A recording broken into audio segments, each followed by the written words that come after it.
I guess on time, except that I already scheduled this 15 minutes later than usual, which is already 30 minutes later than the practice session begins, so yeah. Stomach, why are you suddenly churning a bit? I don't like this, or whatever. Maybe the pulse belt is not liking, my body's not liking the pulse belt. Oh well. His body has gone through worse things. Oh, way worse things at this point.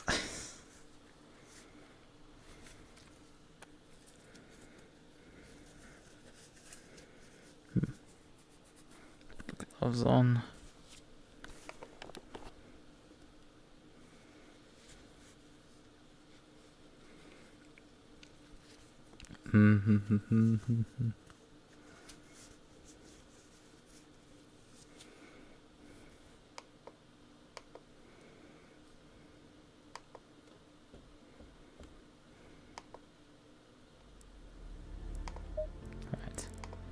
Server list.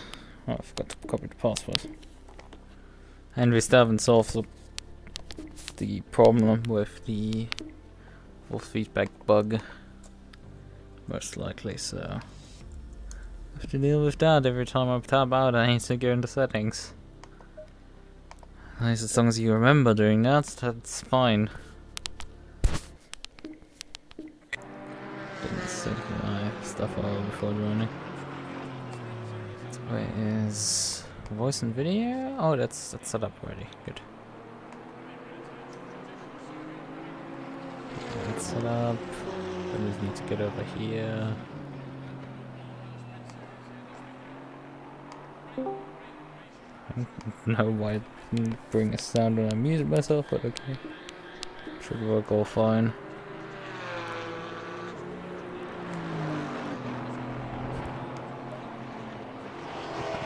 Brands hatch set. Yeah. 55 liters. I think that's the one that I ran in. Oh, we can close the brake ducts, I would say, because there's only 15 degrees Celsius outside, so I don't think we need really that much brake duct.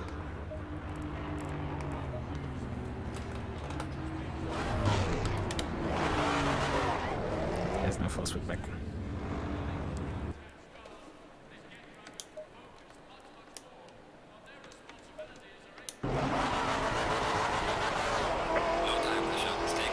Right.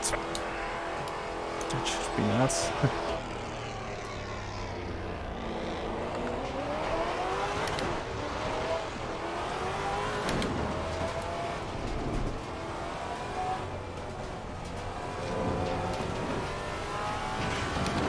Car on the right.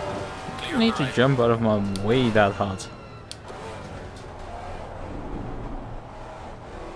I haven't even turned a lap yet on this track.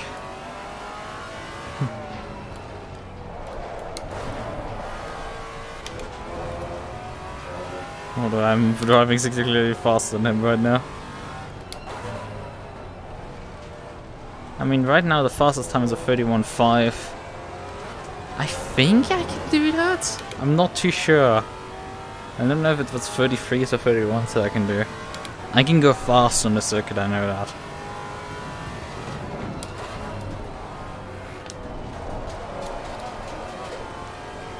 Car's a bit twitch.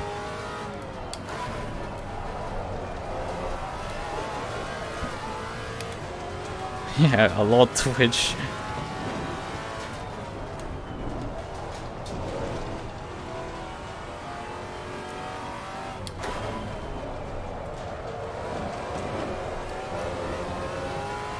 I'm driving more sideways out of the cars than forwards. That's hilarious fun. But not particularly fast. Maybe the more close brake ducts on the rear are doing that.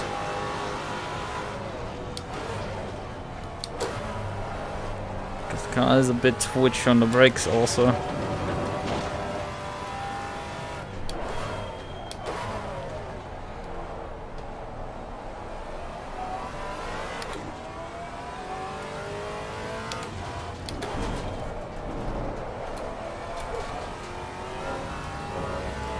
I'm already 3/10 down my all-time best because I've right now my delta pulled up for that.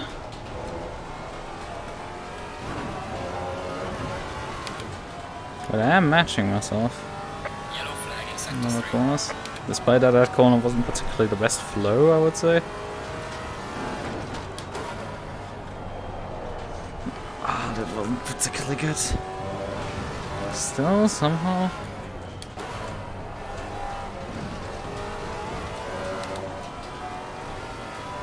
Still, somehow, I'm apparently matching myself. Oh, that was too much twitch.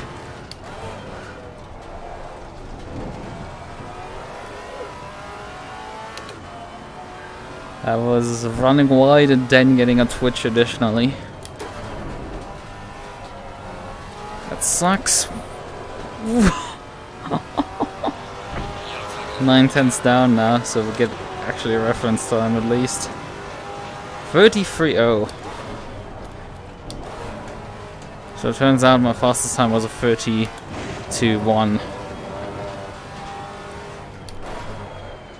So right in the middle from where I was expecting my best time to be.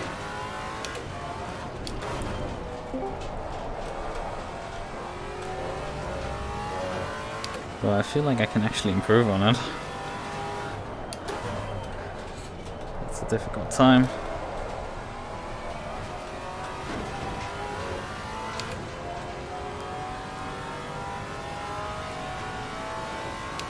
I have to probably settle still at like 7/10 of pole position, which is gonna probably be not even in the top 10 pace wise.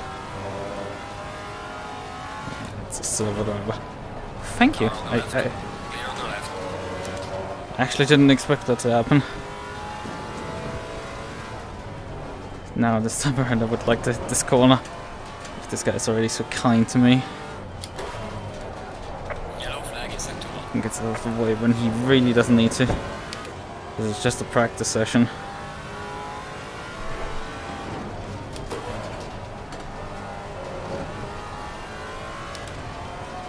Fortunately, no real improvement on the existing time. Good evening. Yeah, as I said, about 7/10 down right now. That's top 5. It's like I might be 5th place, but like that is after the top 4 being within 3/10 of a second of each other. Bogdanovic, Jelinek, Pritchard, and Van der Katzberg. 3 Maseratis in the grid before. And yeah, there's Today's a good day. Good evening, guys. Yo. we had 3 Maseratis before. It's just it was before. I think the first few rounds we had 2 in the Silver Cup. Oh, okay. Yeah, Barford raced the Maserati. Yeah, that's true. Michael also. Yo. Yo. Alright. Wasn't Michael in the KTM? Yeah, but Yeah, season before. Ah, okay. Yeah. You guys. Good evening. Alright. Let's get everyone back to the pits. Jill and Eric. Goddamn it. Yeah. Going in pit now. Chill. And we'll get these driver briefings started. Alright, welcome back everyone. Round 6 of 7 rounds of our GT4 Season 2. So this will be the penultimate round.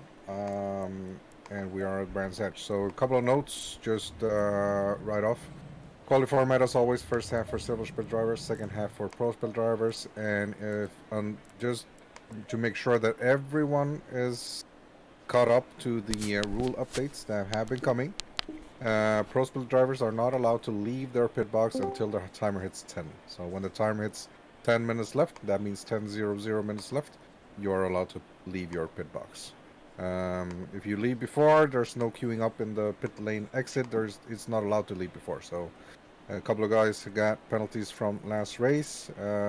So make sure that you give that you take special note of the timer and do not leave your pit box before the timer hits 10. Now, obviously, there's a reasoning and a purpose behind that rule, and that is just to let every silver split driver finish if they have started their hot lap.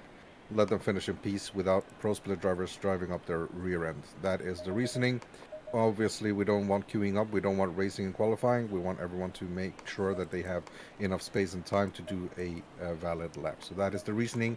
That is why we have implemented this rule. So hopefully from this point on, moving forward, everyone will remember that. This is especially for the pro split drivers.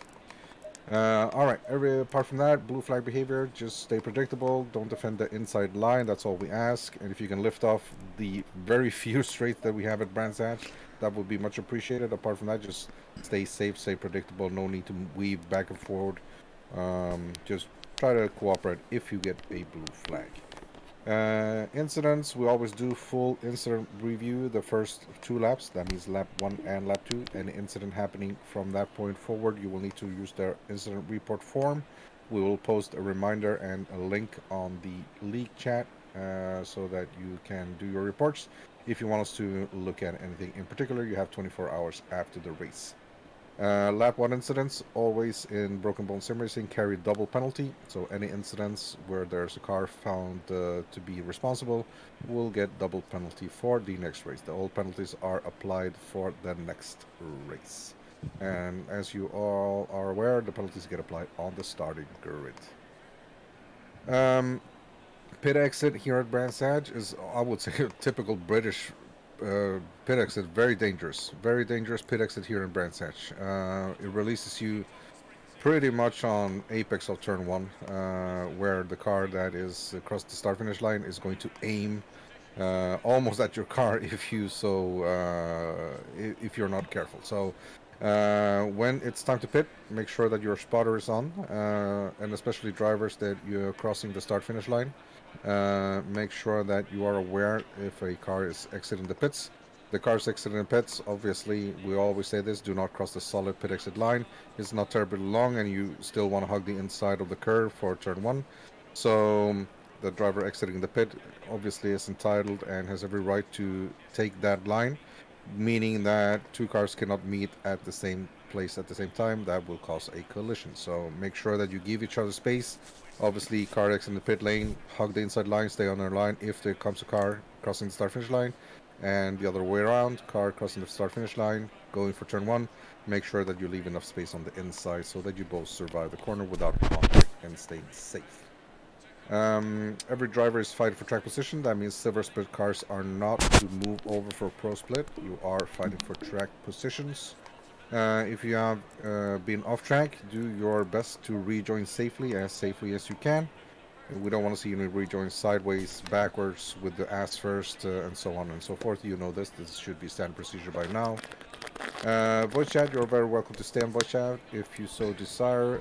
If you do stay on voice chat, please no discussing incidents. We've had a couple of heated moments here and there, but keep it civil, keep it friendly. In voice chat, we want everyone to be in a safe spot, but you are not required to stay in voice chat, so you may leave once the driver briefing is concluded. Text chat is closed to everyone in quali session and race session. If you want to write anything, do it in Discord. Only admins will write in the text chat in quali and race session. After the race, don't hit other cars and don't stop immediately after the start finish line. Just make sure that you have passed turn 1. You can go up Druids, maybe stop there, or you can perform a cooldown lap and return to pits. Just don't plant your car immediately after the start finish line once your race is over. There may be times where a couple of drivers are fighting until the end, so we want to make sure that everyone has enough space to finish their race as they are fighting for position. Apart from that, it is going to be an evening race. Refueling is allowed. There's a mandatory pit stop for tire change, and you might as well refuel for that. So make sure that you have loaded fresh tires for the race start, and that you select in your pit strategy that you have selected the tire change in your MFD, so that you don't miss out on that. Maybe check that already on the warm-up lap. Apart from that, I don't think I have forgotten anything. I see my notes. There are no points that have been skipped, so If you have not practiced your pit entry, now is the time. Okay. Driver briefing has concluded. Stay safe. Good luck. Have fun. Right. Controls. It lags a bit whenever you open controls and close it.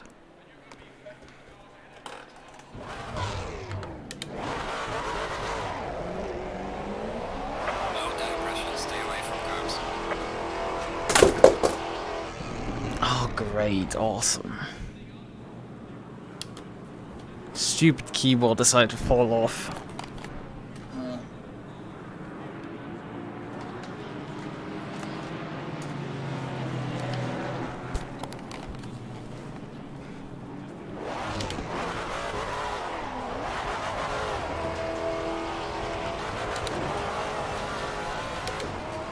Right. Let's practice obviously a pit entry and then we'll have everything we need together.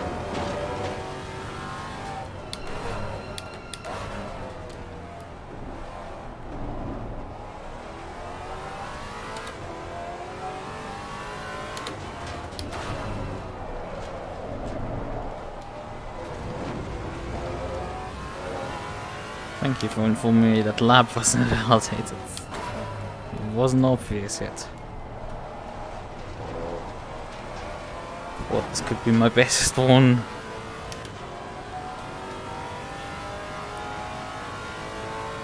Yeah, we don't have any Keiichi and stuff here this week.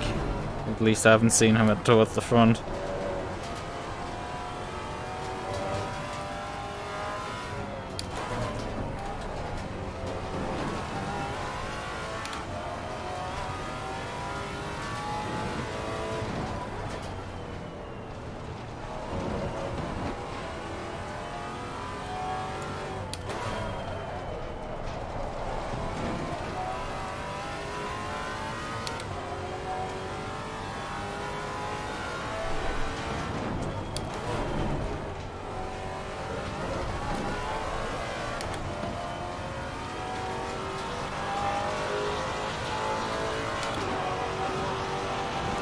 Oh yeah, right, I wanted to actually come into the pits to practice that.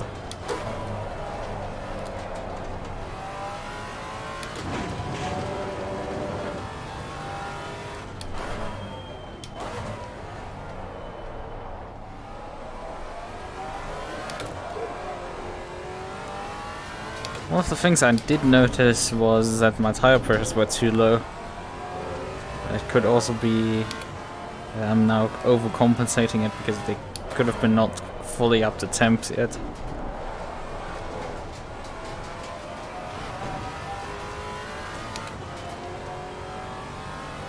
Most people have stayed in the pits, it seems. Yeah, there's like two people with me out there. Two other people. And Samuel and Warman.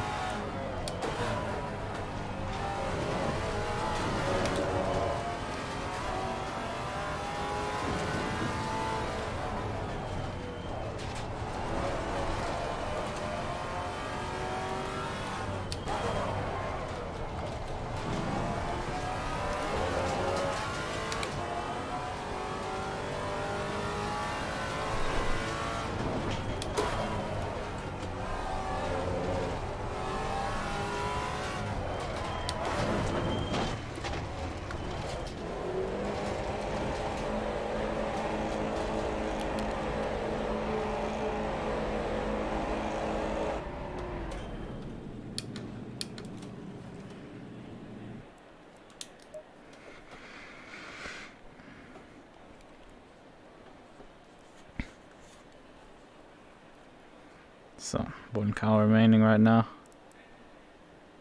Oh, trackpad's popped out. Hello, go back in again, you.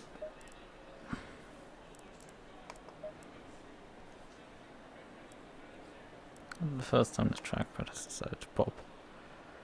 Temperature's quite a bit higher. But it is Silver's first, so we don't have to worry too much about that yet. Let's say 4, 5, 5 down, I would say. It's a bit of an abrupt change. I feel like it's justified.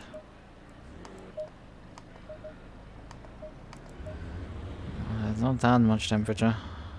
Track temp has gone up by like 6 degrees and air temp by 3, so I think this is fine. I'll have to figure it out.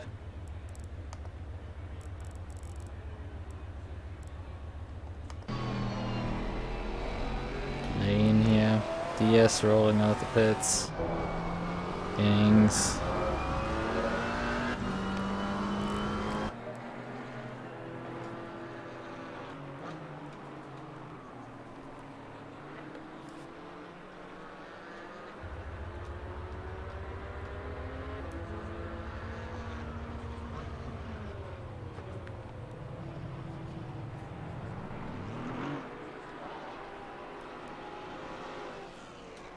You can hear the Maserati coming by.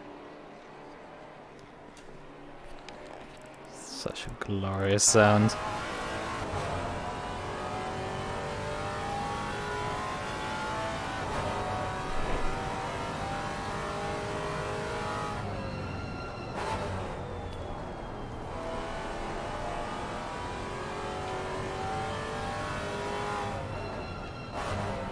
I don't know, I feel like my calibration is not great because I can barely see my rev lights.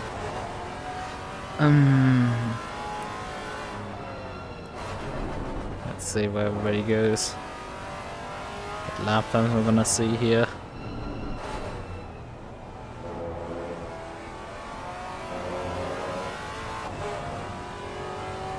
The 4th.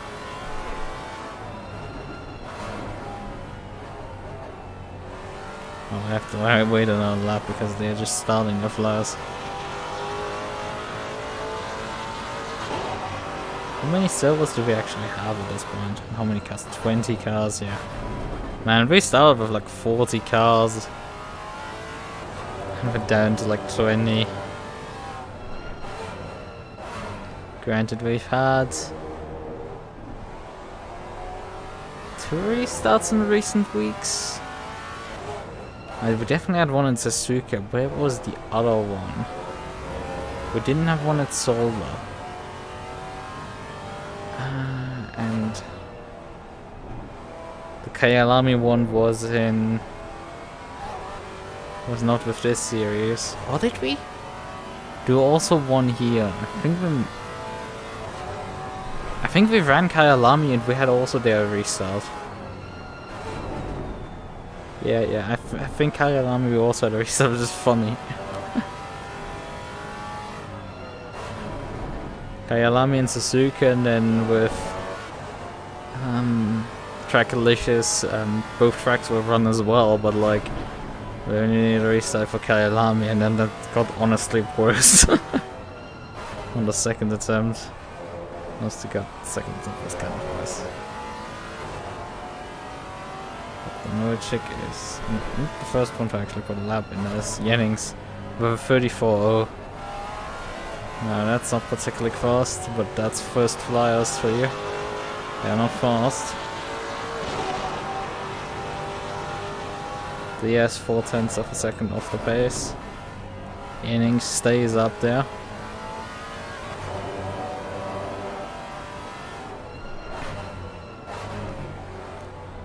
Borman is 2 seconds off the pace, and well, he's right now in front of DS, which is not practical for him because Borman seems to be not particularly fast. 55 has pulled over in turn 1. Hey, he's at the park there. Okay, Smith put himself into P6 right now. I think Borman, DS might have lifted a bit because he's not closing in anymore.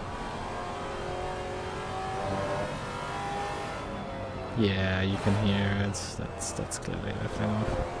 But the problem is the guy's so slow that you basically have to park and wait. But he has a lot of space behind, so you can just wait. At least you just slow down hard and give him way more breathing room than what he's doing right now. You have space, mate. Just slow down to a crawl and just let the guy run for a bit. Because he's slow AF. Right, Jennings has improved now to a 33.1. That's more respectable. And that is downward threatening us front runners here. And there's probably more in there. So let's see improving to only 10th behind him. Diaz obviously not improving. 1.2 seconds now off the pace. Still in P5 though for the server class. I will have my own challenge here with Deering. Because he's driven obviously a few laps here and in this line. And he's not far off me in pace, so I can't let myself be beaten by another Maserati driver. That's just not gonna happen. Well, I mean, I need to accept that for the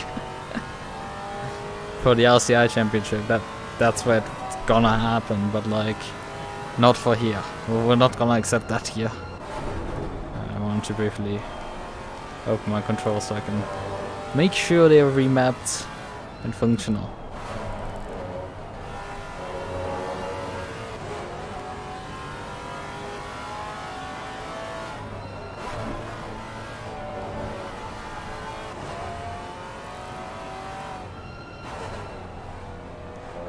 I don't know if he challenged dramatically by 0.8 of a second up to P3 now.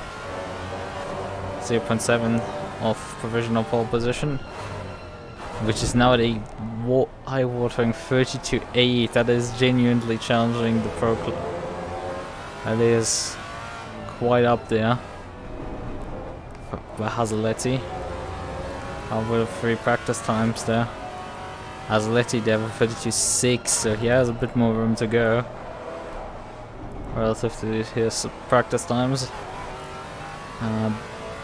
W. Bogdanovic was in 33.0. Diaz was down to a 33.4. And Jennings was only with a 33.7, so Jennings has really stepped it up. I think Diaz is also stepping up. Yeah, 33.5. A bit. I think he's slowing down again. Because he's fearing again to run up against him. We might have already noticed that this lap is a write-off, but I unfortunately have to prep for my own quali run.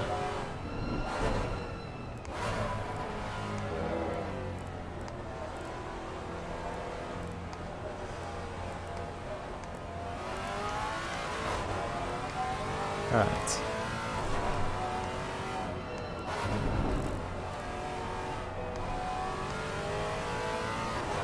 Can't watch the full lap of him.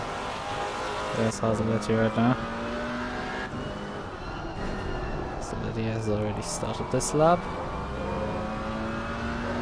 He doesn't have enough time to complete it. Jennings has, however, time for another lap, I would say, after this one.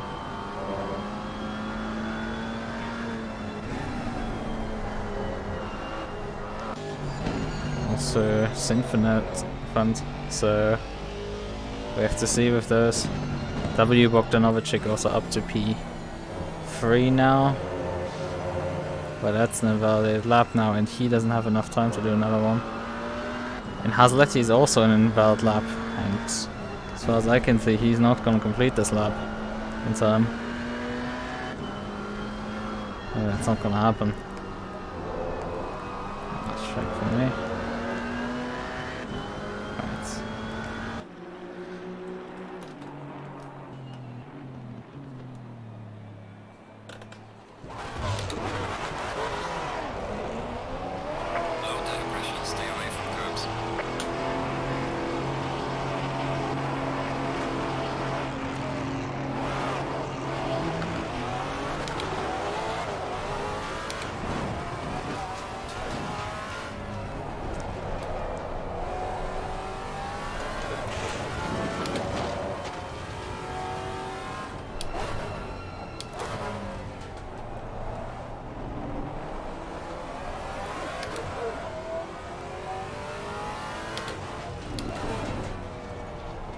There's a few of the bullets being thrown over already.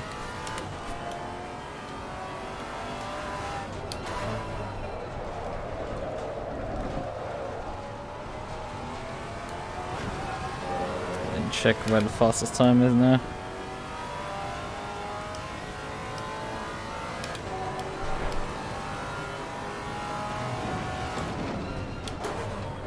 I don't know why he's backing out so much. Well, the Banda is probably not gonna go that particularly fast. But I think I can just follow Pritchard. He's gonna go faster than me anyway.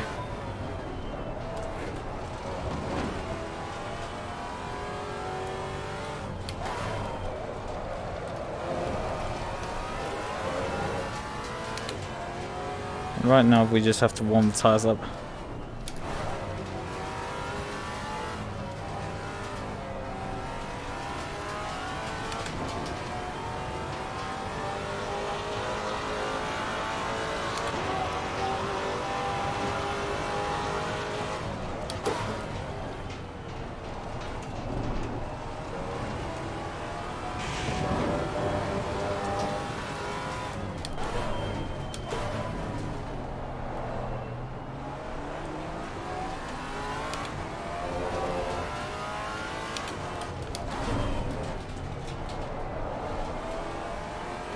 That was not the best rotation. You can clearly see him carrying more speed there, because he hit the corner better.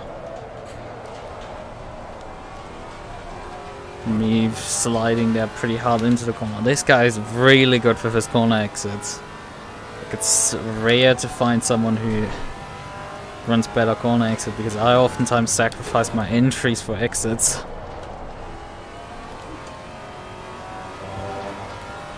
So it's... And I mean, this car also features towards that. A lot of power to punch out of corners. And you just carry momentum through them. Tire pressure still take time to come up. Richard like a second faster on his lap. Stay quiet. And was fast for the first few sections this lap. Problem is, we've now all run up against the Banda.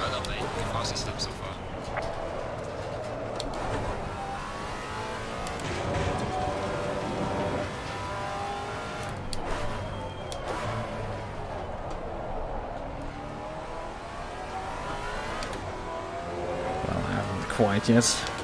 I'm just struggling to get around the circuit right now. Well, we got rid of Banda, so that's that problem gone.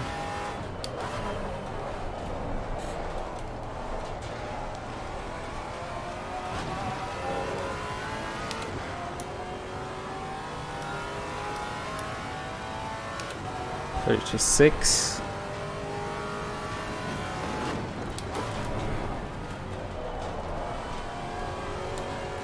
That's faster.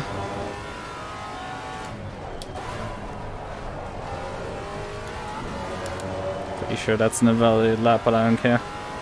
Should just carry on, please.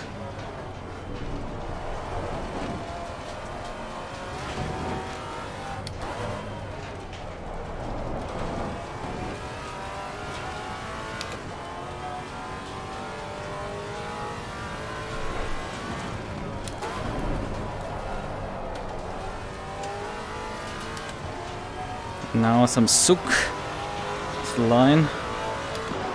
Half a second improvement. Well done, mate. This has been your muscle best.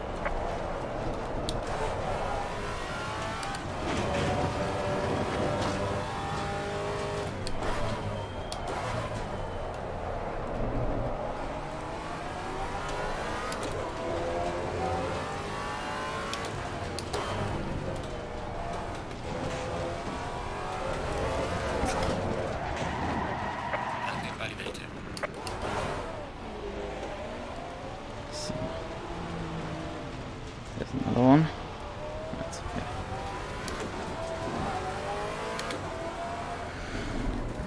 Very fast change of direction there. Man, how close this is. I'm 2/10 off provisional pole, but Deering is also only 2/10 slower than me. Oh boy, this is close. This guy is not bad at all. Can drag a Maserati that high up.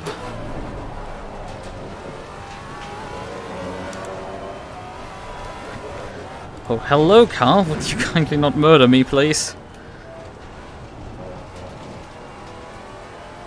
He really doesn't like those overheated tires. To see, I think I might have time to do at least 2 laps. To see if it's free. Fuel? Easy. No problem. I have enough.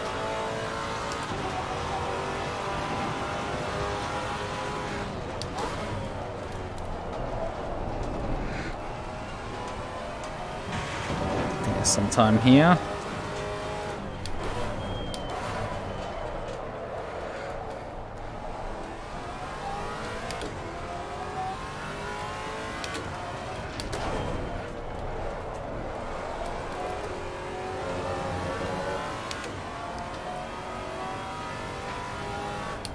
That's too fast, that's too fast.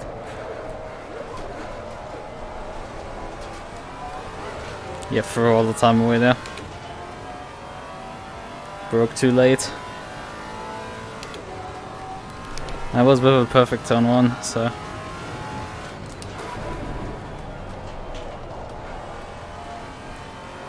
I missed that apex as well.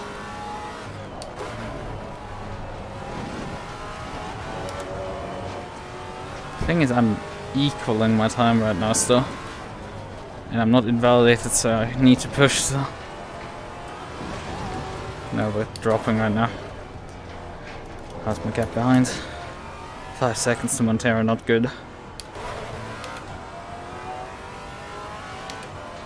Because I want to give myself a bit more breathing room there. Well, he's out of qualifying now. That's neat for me. Because he's not gonna get going before the end of this session.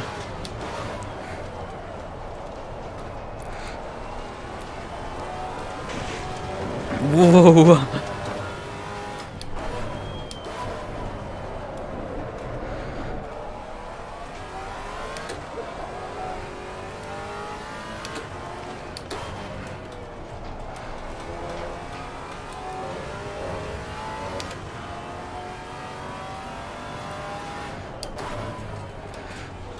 Very early braking there for me. Odd bump there on the exit.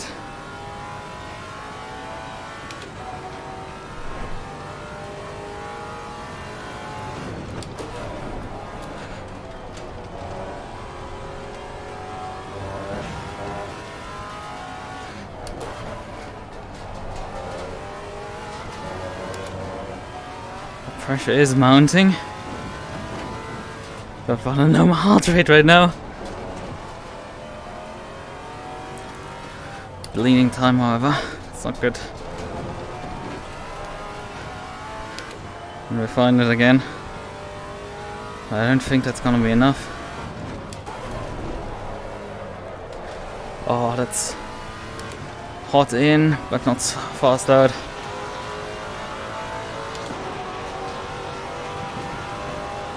Two.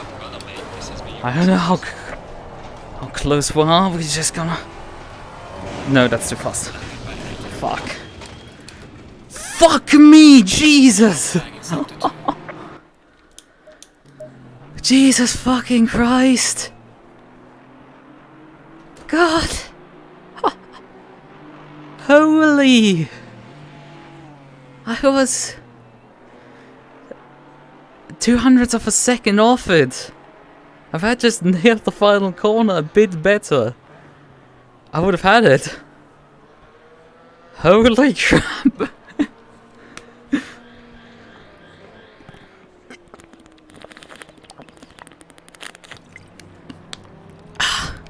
So I do not want to lower my pulse. I was probably north of 160. that point. The pressure was on there. It was pressure so high that I was shaking, so it's an indication I was pretty high pressure at that point. It's still feel it. Oh, I got demoted actually to P3, that's unfortunate. What the hell happened there at the end? Oh, 0.073 off the pace. Unfortunately, I do have a 5-second time. Jelly Deck also has one. So the pole sitter and me both share a 5-second time penalty. So I have to sort of sort this out. I mean, he's gonna win probably, let's face it. Or, I mean, he would deserve it as well to win finally. I'm not sure. Did he win last week? I'm not sure. Maybe, possibly. No, I don't think actually he did. I think it was Krejci who won. Temperatures have gone down again, so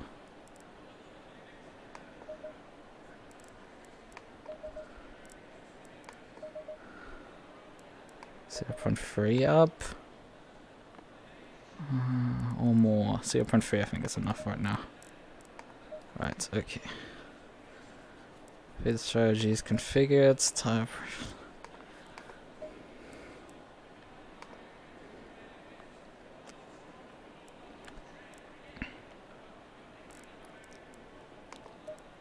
But yeah, that was, to say the least, tight. That was tight qualifying. 31.7 from me. 7.85. 7.654. I have the fastest middle sector out of everyone. And quite an improvement over my previous attempt. My first sector wasn't... Oh yeah, that was my... the previous lap that I abandoned, which is why it's comparable to that one. I did improve obviously over my actually previously fastest lap. Quite a bit. And I pulled all the pace out of the car. Let's see. I think top 5. I don't think more.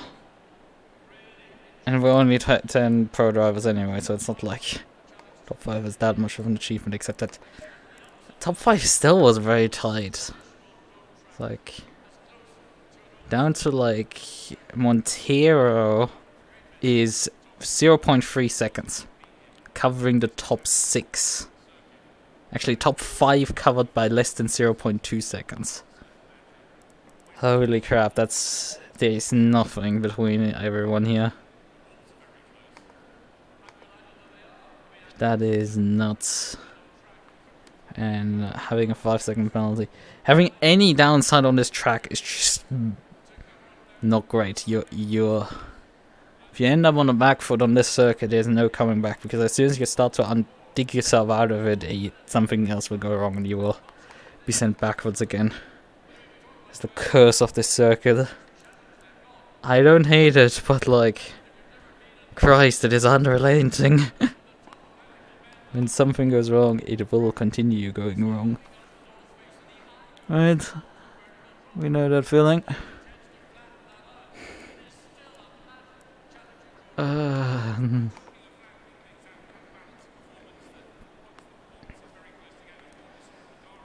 At least I was faster than a Maserati, but qualifying doesn't matter. The race is what matters. And the guy abandoned relatively early in qualifying, so... And I continued going and got a faster lap in, so...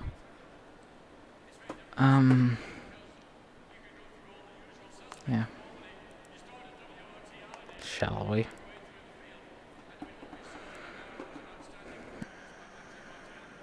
I'm definitely still feeling nervous. I mean, I've started from positions like this before, but it's just like...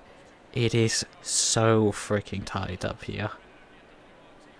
These guys are absolutely god tier. I'm sneaking around here with a Maserati because it's just so powerful.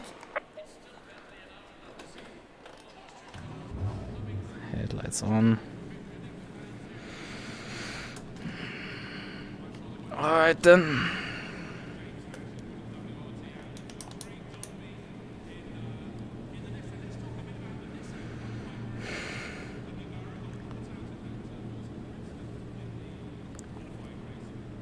Jägermeister Porsche versus normal Porsche.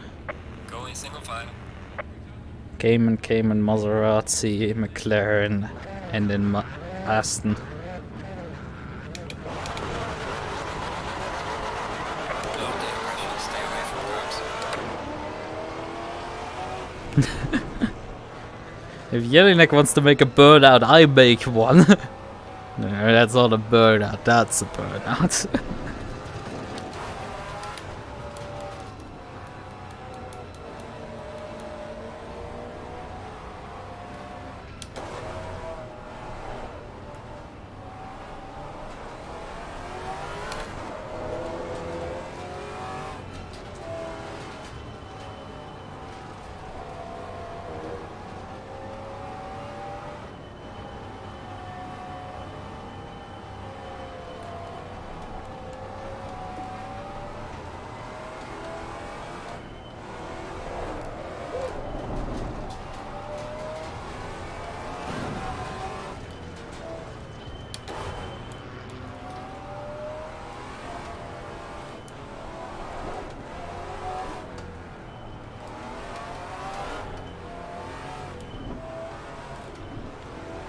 Tires are coming pretty nicely up to temps.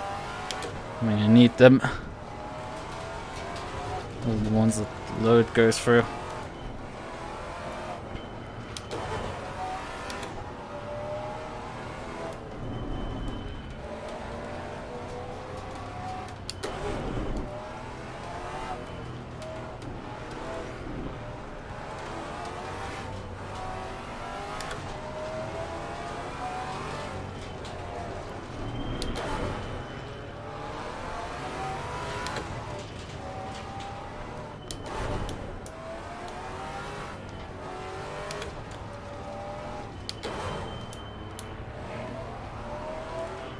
Going double file.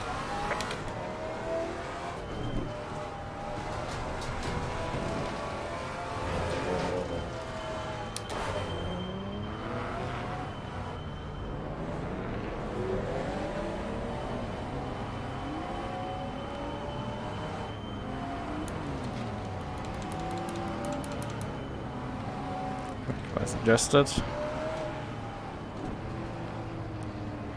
I'm unfortunately on the inside line, which is...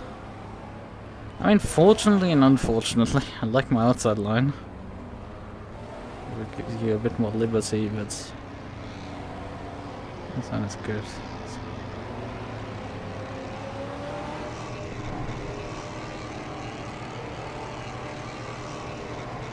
Green line. Go.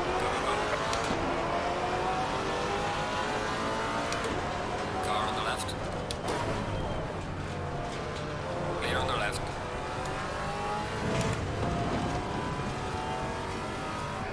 Car on the left. Clear on the left.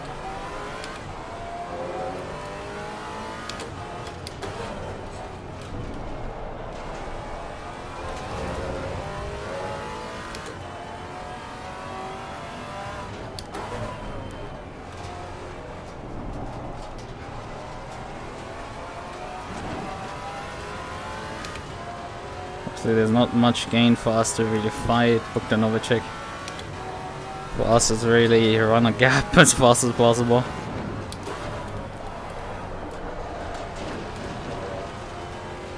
Oh, that's a bit much oversteer now.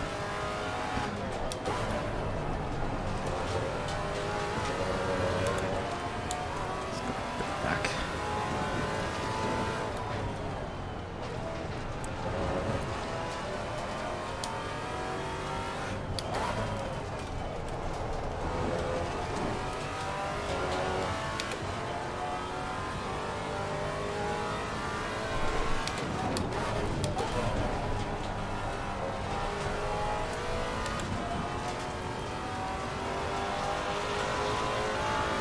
Let's see how will turn one go.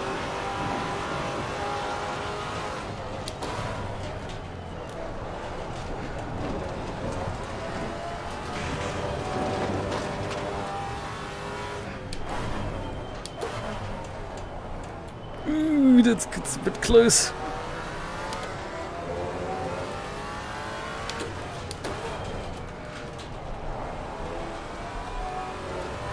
They carry pretty good speed out of that corner. Passing is notoriously difficult on this circuit.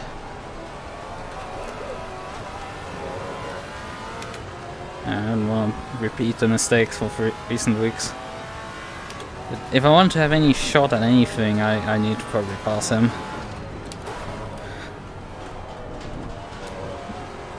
Okay, running a lot faster this time around for the corner. Last time around I gained a lot of ground on that one. Yeah, they're running the high-speed corners now suddenly fast. It's interesting.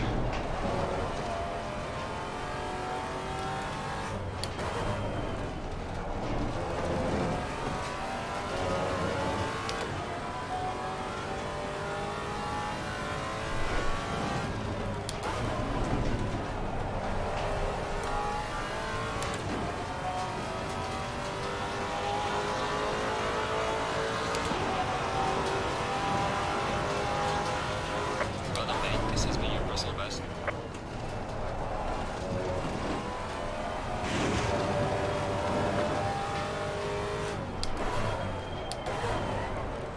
Jelinek is starting to feel the pressure from Bogdanovic, because he is starting to get offensive. Not sure that is really worth it. Again, you're in no position actually to win this race, really. If you can't gap Bogdanovic, you can't win. I mean, technically you can just back him into me and then hope that I drop off. Also, Pritchard has actually gotten by Van der Katzberg. Which, that could get interesting in a moment.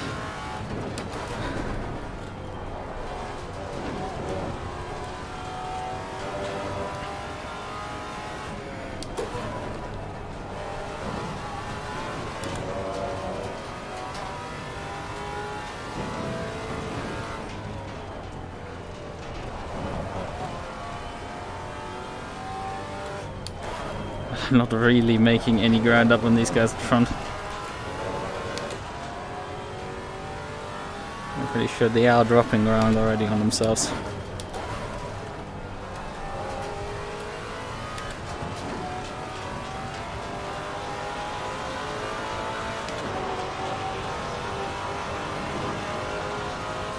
Well done, mate. This has been your personal best.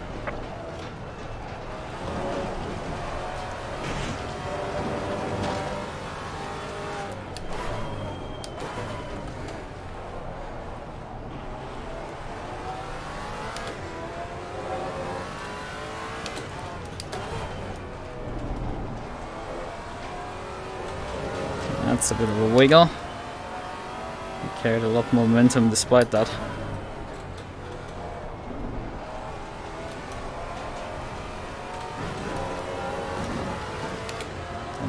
Overshot that corner a bit.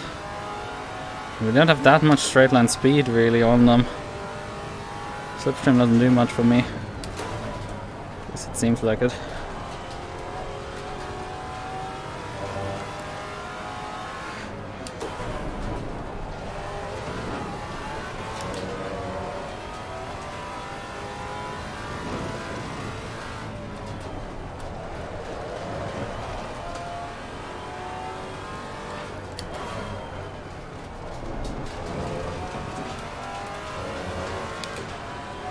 He is pushing hard because he's dropping wheels here.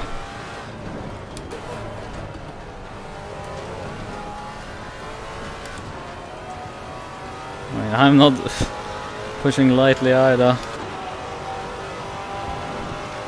Losing to the car ahead in sector 1. We're driving all 31s here. Oh, that's a bit wide for me. Seems, however, I was in track limits.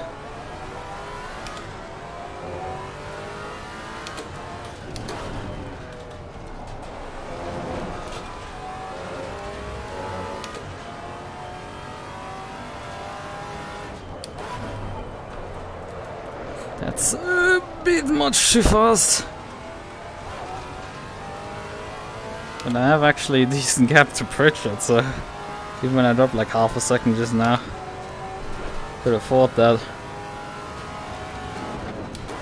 Let's see, can we actually gain on these guys?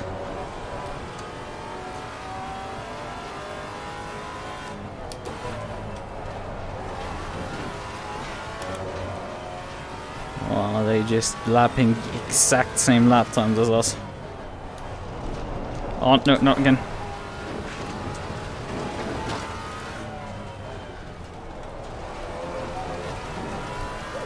Can't afford doing that multiple times. A lap.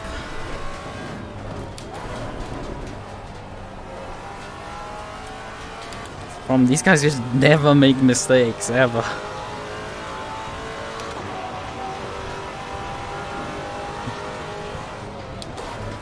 Like, their mistakes is dropping a 10th in the corner.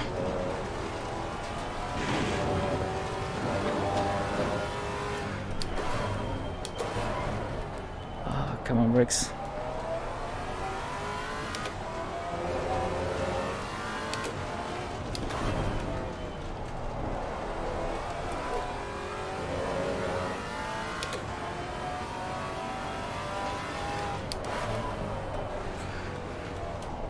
Shouldn't move the brake bars forward. We're sliding into a lot of corners pretty hard. These guys in front, however, they are starting to get into each other. It's the way they are actually fighting.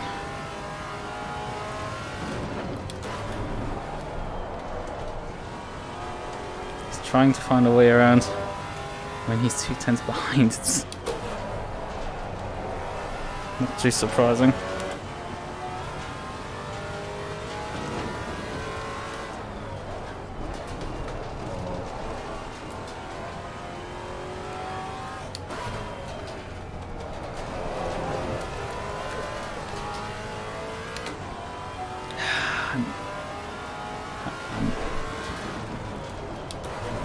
Shouldn't focus forward, I need to focus on myself. Ooh. I caught a whiff of dirt there. Down to the car in front to sector 3. Yeah, because I caught a freaking whiff of dirt there. That completely unsettled the car.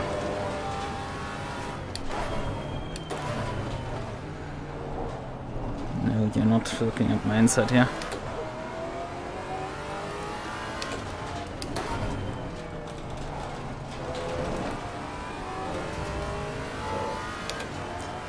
I just keep slipping up slightly. I broke very early there.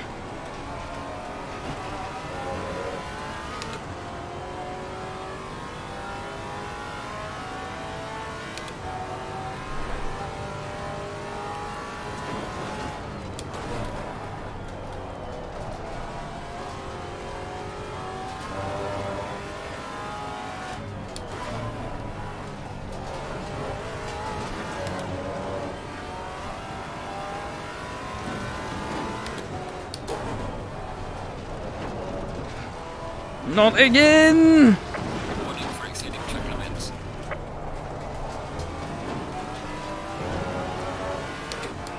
Now suddenly I'm fully under pressure because the car's not behaving quite like I wanted to.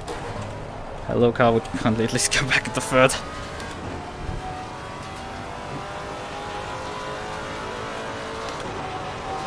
They are right in my gearbox and they're not dropping.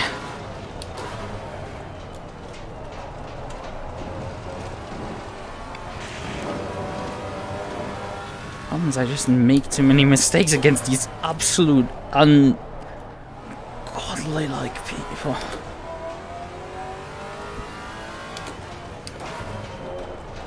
Oh, come on, I just broke away from him.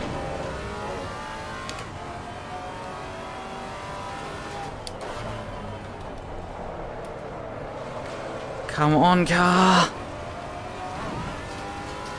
And it all murderized the entire gap that I just built in two corners.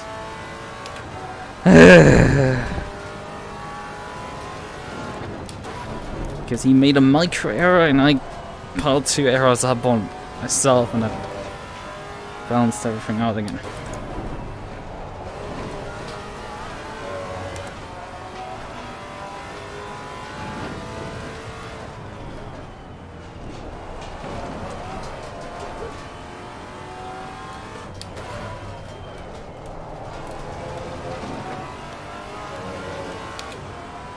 That he can just drive so hard into the corner and have any exit speed is just completely and utterly unfair. He completely overdrove that injury and it's just... Nope, he's gonna just completely be fine at that. Closing down to the car in front to sector 3.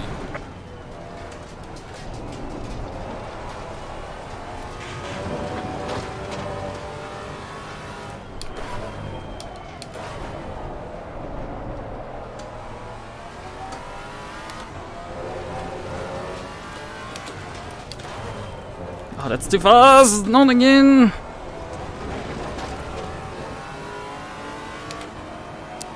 That is all invitation that this guy needed. Clear on the right.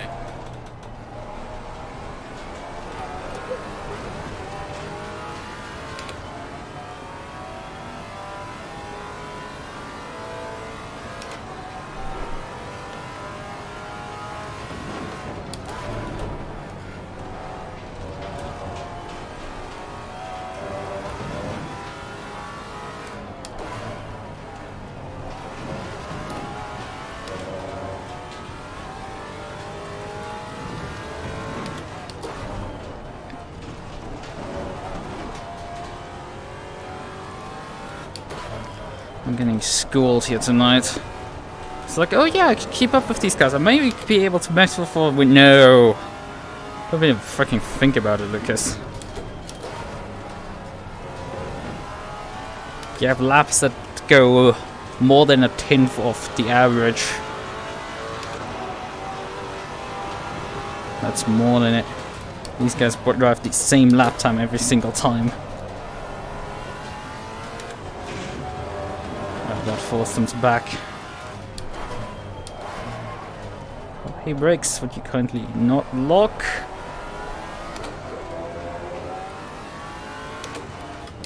Yeah, he has like 5 seconds on me at this point. He just... They don't have a tire drop off, they don't experience anything negative. And you don't make mistakes. No, I'm not letting you buy. Too much pride at this point in this invested. I know you're gonna get by, but like, it's just... You have to work for it. And if I... And I was running away from you, so it's not like... You have suddenly some entitlement to get the position just because you found pace while my car's starting to drop off. Prematurely, so...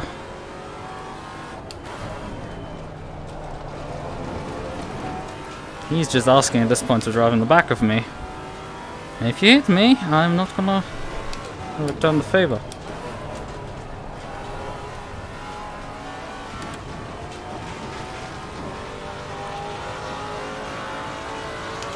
Because if I'm not constantly having someone flash in my Down to the car in front to sector 3. rearview mirror, I could sort out why my pace is gone.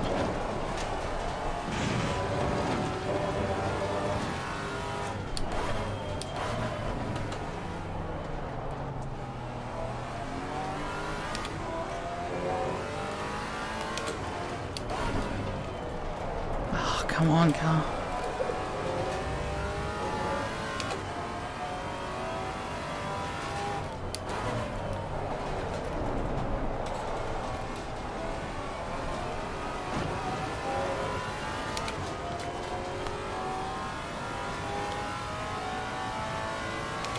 And now 4 seconds up ahead. They keep dragging away.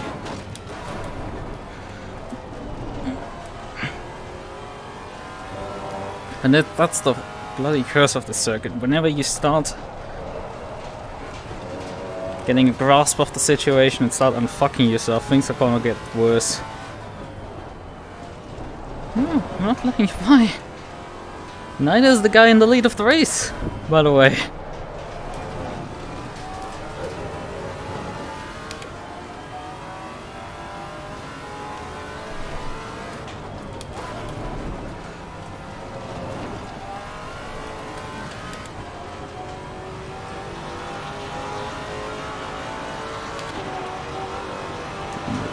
Exit there, and you might try something stupid. Passing into turn 1. Oh, come on. He is really close this time around. Car on the left. Clear on the left.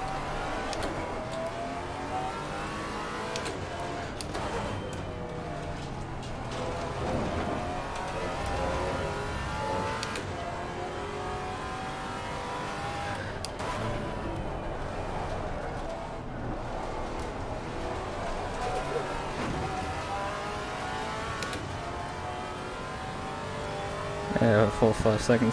Montero, I'm having 6 seconds on Montero already, so. The thing is, it oversteers into some corners and then it understeers on the others. Yeah. I go to one corner, I get rear locking, the next corner, I get front locking. It's fun times right now. I have to operate under pretty decent pressure here. This guy's just not letting loose.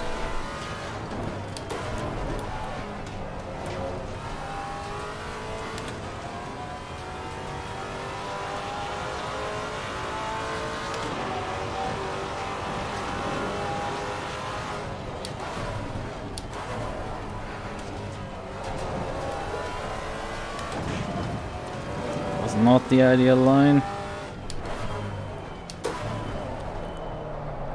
Car on the right. Clear on the right.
Ha! Get now under pressure from the other guy. Losing time to the car in front in sector 3.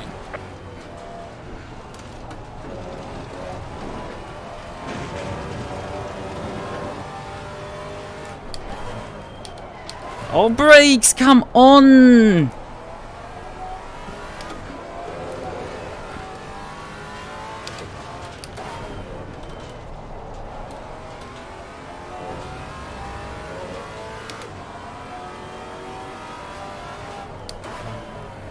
Whenever I got any gap, my car would just go nope and start throwing me directions.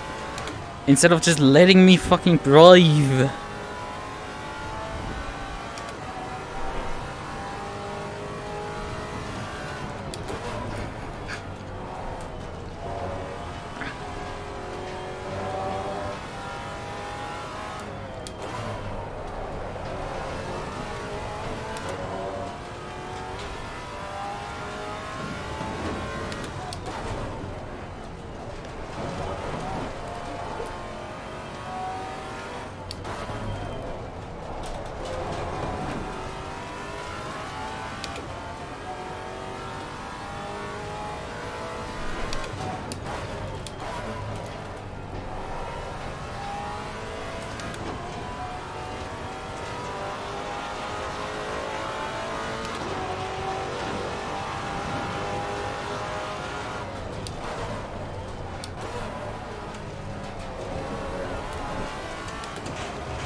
He's gonna try now. Car on the left. Clear on the left. Car on the right. Clear on the right. Fool! At least that's enjoyable.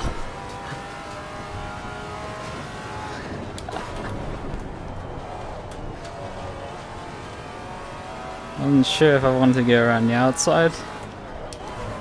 Was ready to drop behind him to get the drive, and then he politely misses the apex.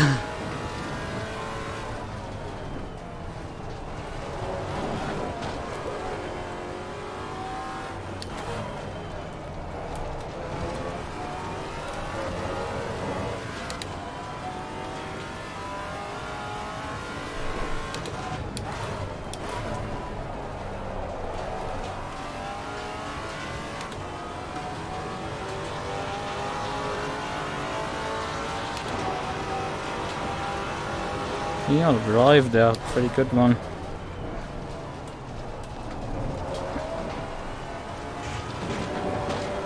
Well, that was too much gravel for you.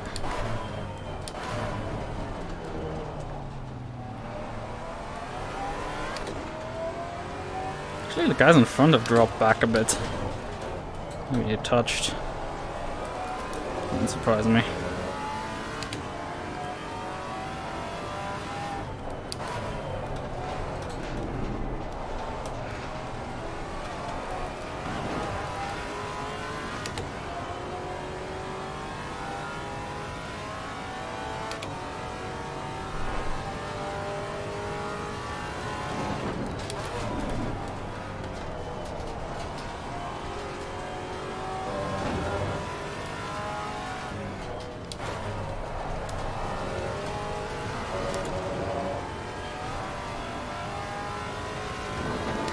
I just noticed it's booked another chick in front of Jelinek, not the other way around anymore.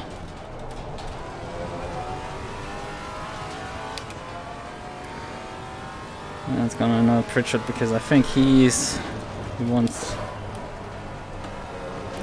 to get Jelinek's position. Well, he is guaranteed mine, but like he wants Jelinek's.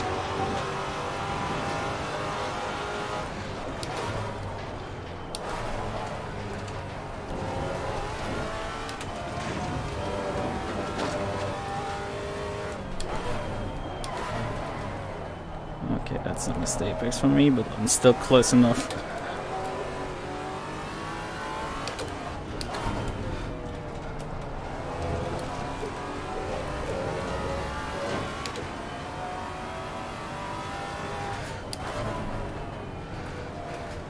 That was a bit early braking for me. There's these odd bumps in mid-corner there. Make it quite unpleasant because the car just jumps over them.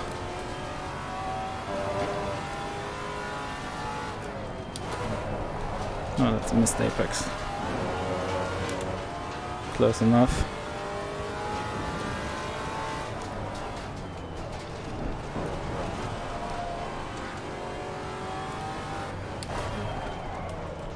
Another lock on the front axle.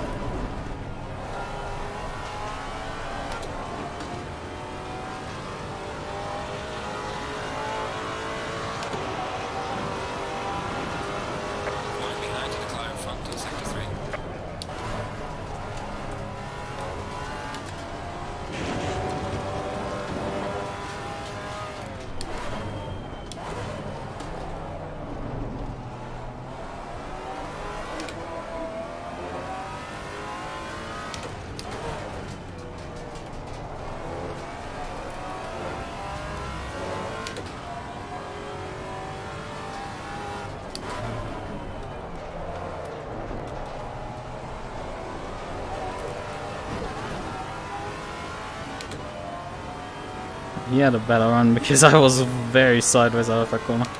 Yeah, what? You can go for the inside. Right. try. With the plot there.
I'm having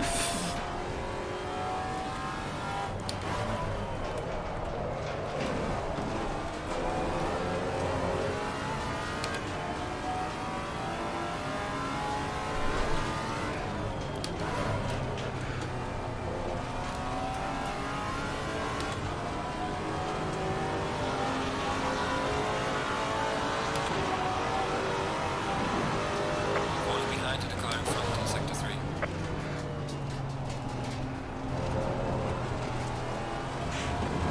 Okay, that got a bit close. I nearly shoved him off the road there. If he hadn't backed out, that would have Clear on the left. gotten tight to shoving him.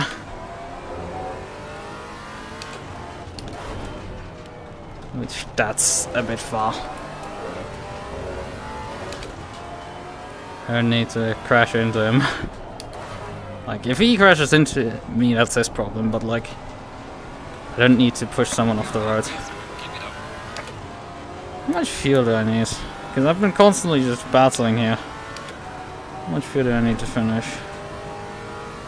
It's just that. Oh, come on, car. Also, you could just pit, you know, to get by me. You're guaranteed to get by.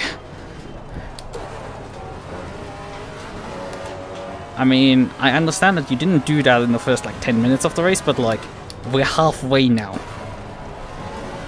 You could have done that, like, 10 minutes ago. Just to dispose of me. There's no one behind us. Absolutely no one. Clear on the left. Maybe Van der Katzberg actually pitted. Hadn't paid attention too much. We suddenly had a gap down. Yeah, he's fucking doing something sensible. Like, finally.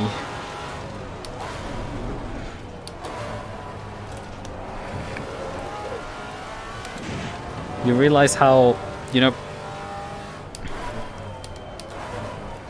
basic 101 strategy works.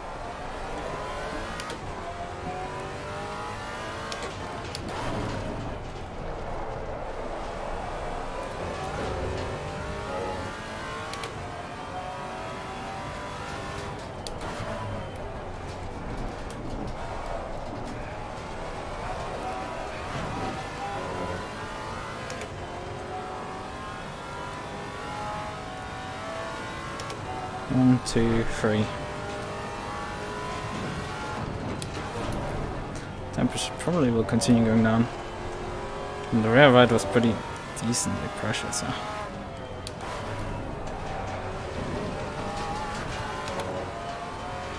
Right. Okay then.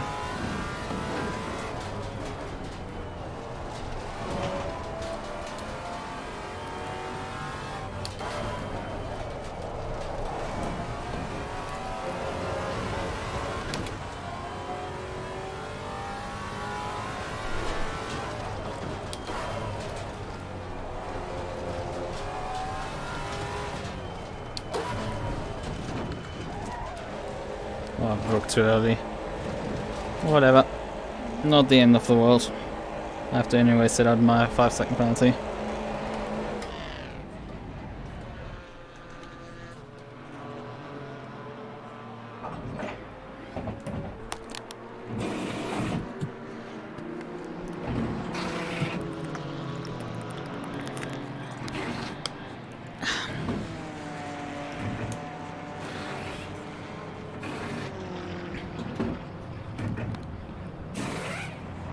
Oh wait, well, in second gear, which is not ideal for pulling actually away.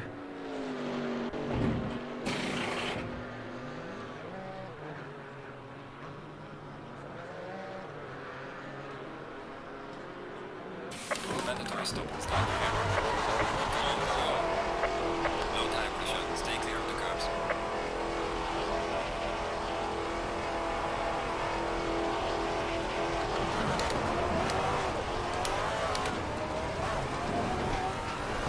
Car on the left. Why is Pritchard so close to me?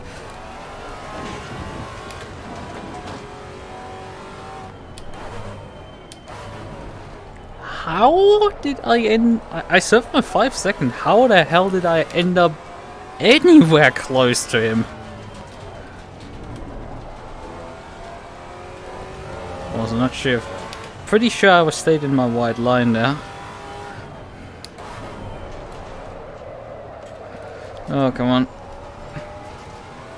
But he's obviously now gone. How did I end up nearly jumping him? That is very perplexing and bizarre. Because there's a bunch of people who actually have their pit stops done not too far behind me. Maybe he did some damage repairs. It confirms the theory that the Katzberg had pitted early. Now I have no tire temps, and I have to get up to tire temps with Katzberg looking down my neck, and he's probably not happy with how turn 1 went. But he had suddenly a nice Maserati up his inside. As far as I know, I stayed in the wide line, but I was oversteering out of the pit lane quite heavily.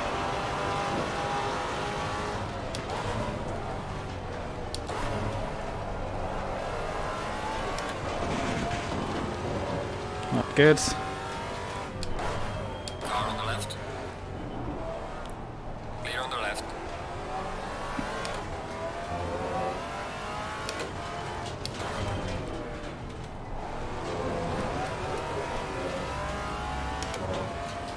DS hasn't pitted yet. I applaud your bravery, sir, to run this long. Without doing pit service.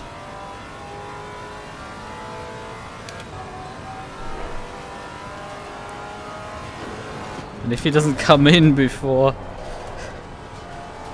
Pritchard catches up to him, he's gonna blow a fuse. Because he suffered behind Maseratis for the first half of the racing. He's not gonna have one slow him down in the second half.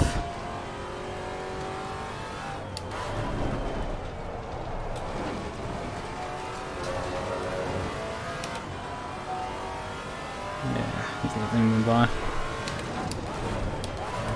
Although relatively awkwardly. And then comes in. In that situation, you would have been better off just driving the corner and then letting him go.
I mean, I'm making up right now ground on Pritchard, but I'm gonna run out of steam before I catch up with him.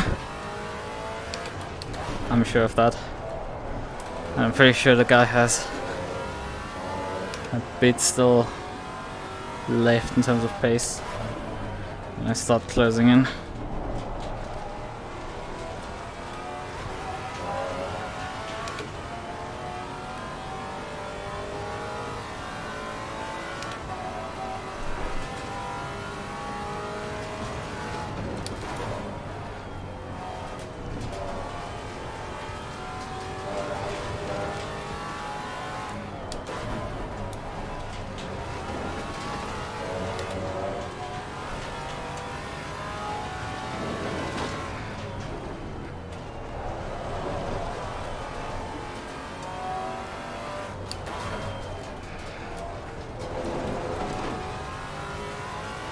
Yeah, he's matching me at this point. I'm driving still away from when it gets back behind for now. Not closing in on Richard at all. Pritchard. Yeah, he drove way slightly from me.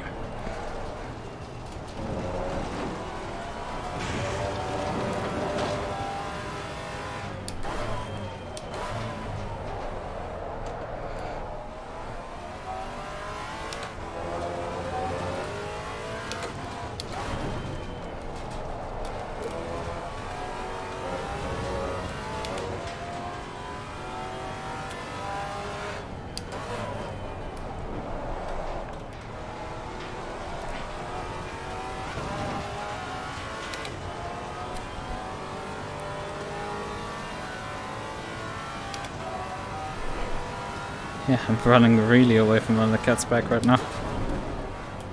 I nearly have as much of a gap behind as a gap in front. Okay, that's exaggerating.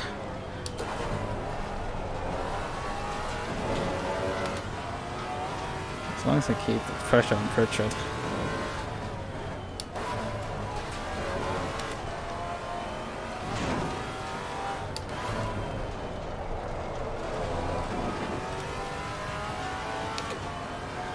Still has quite a bit of pace in a lot of areas. So if he gets hung up with any back markers, he will very quickly be able to drop time and get me back into range, but that's not much. It's a bit wide. Well, most of the back markers are pretty aware. Well, also so bloody slow that they become non-issues. As long as you don't catch them sitting on the middle of the apex and not being directionally challenged.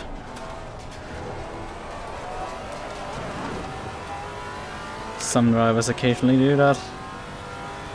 Struggle with that. That's fine. It's rare.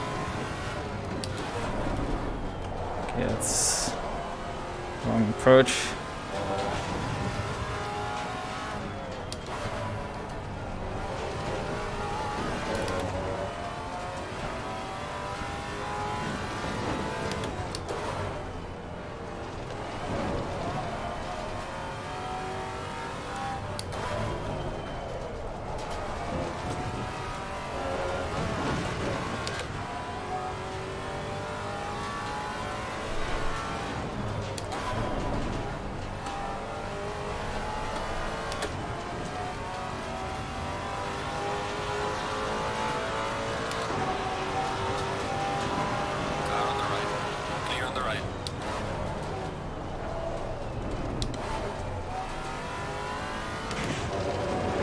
Hurt my corner exit there quite a bit. I'm not saying he hurt mine, I hurt mine.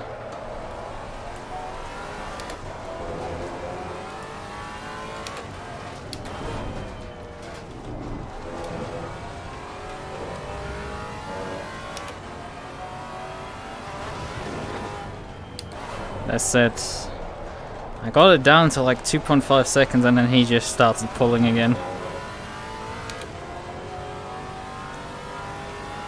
Stepped up his game a bit and I started to run out of steam at that point. Once his lap time started coming in.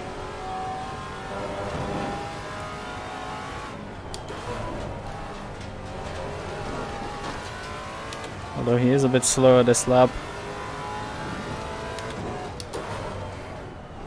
I'm sure he's gonna be back at it by the next lap.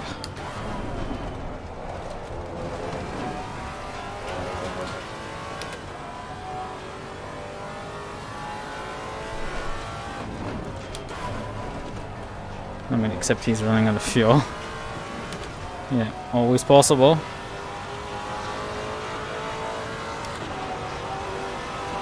6.6 seconds is the other Maserati behind. That guy is also fast. Decent within 6.6 seconds of me. I mean, granted, I had a 5-second time penalty, but like, still. It's going relatively fast.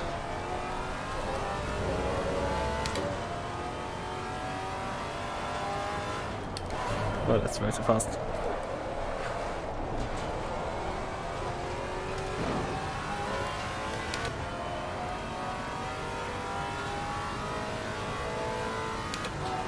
Car's a bit lighter, so it's producing a bit faster lap times than the previous stint.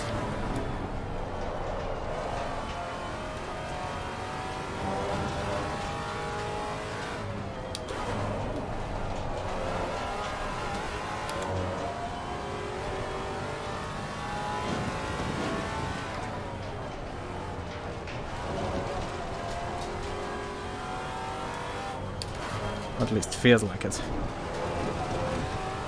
Feels like it's producing faster lap times. Not sure it really is.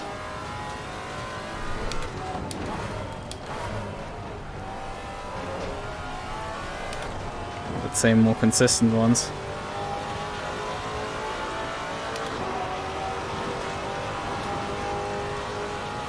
I'm keeping tabs on him, but like, that's, I think, not quite enough. I'm still pretty sure he's just still pushing 100%. No point in it. I mean, he himself noticed how difficult it is to pass, and I'm still 2.7 seconds behind. Not like he has to panic about anything. Even if he gets slightly inconvenienced by this Porsche. Not really. Maybe a 10 for 2.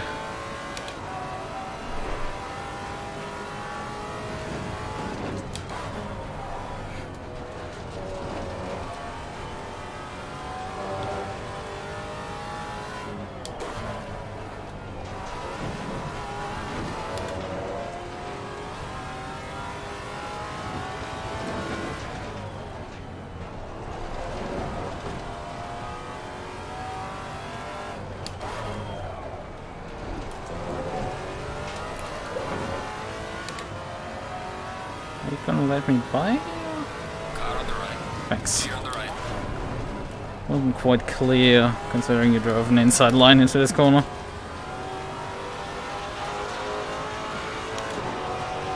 Yeah, we're just exactly matching each other right now. Basically, driving this is the exact same lap times. No point for him to push. He just needs to get to the finish.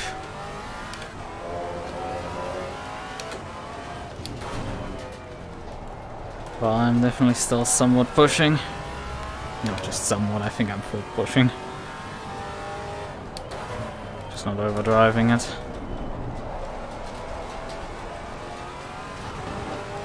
I'm just letting the car do what it does.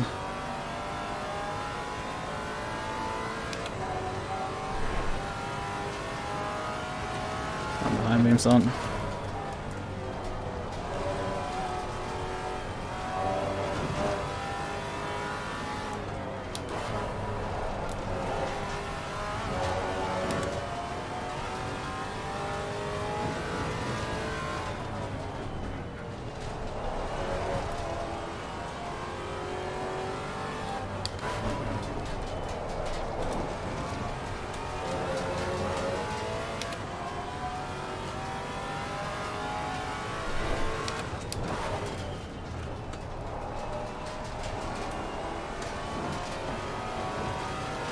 close again to dipping into the grass. He's lapping consistently 32 flat, To the car heading sector 1. and I'm not quite running that anymore.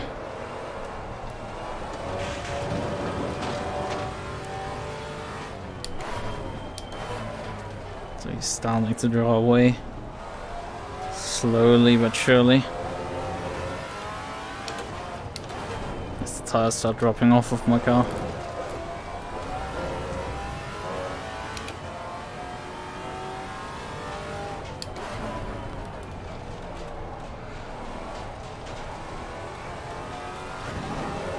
I mean, we're running P4, so could say it's going pretty well.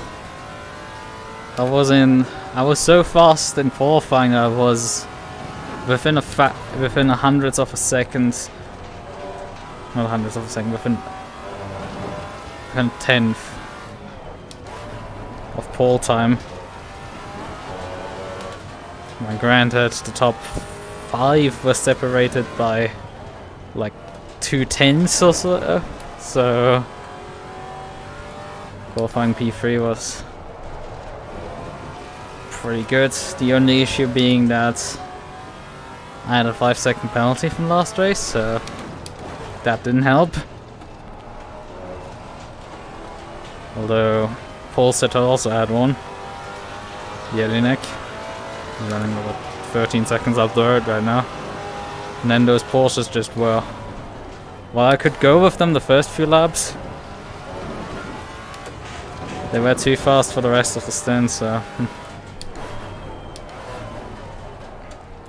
Couldn't do anything about that. Pritchard put a lot of pressure throughout the first stint on me, was flashing me constantly. He just wanted me to let him by, so because I had a 5-second penalty. And he was right behind me, but he came in a lap earlier than me, just after the halfway point. I come in the lap after, and I come out of the pits right next to him. So it's like, bruh, why did you want to get by me when I, despite sitting 5 seconds extra in the pit lane, nearly beat you out of the pit lane? Obviously I had to get my tires warm, so he had gapped me by like 2 or 3 seconds. I was able to start closing in at like 2.5. But then again, this guy's absolutely rapid, so it's not like I can do really much. I don't think he's fully pushing right now. He's just lapping.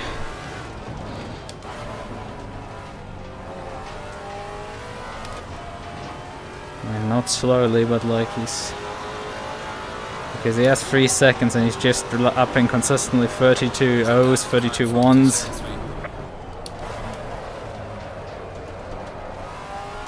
The problem is the Maserati is just not consistent enough to really mount a challenge against these people. They're just way too quick and way too consistent. They just never make mistakes. They're just different dimension of skill. If I had put the car on pole, I could have probably challenged for the win. By just defending the entire race, I think that would have actually worked. Minus that 5-second penalty. I mean, I didn't come in particularly expecting a great result. Track is not my strongest. The car likes it obviously because of the amount of high-speed corners here, but this section is just a dream for it. He shows the opponents. They drive and have their cars also trimmed in to an extent that they can actually challenge me through the high-speed section there in terms of pace.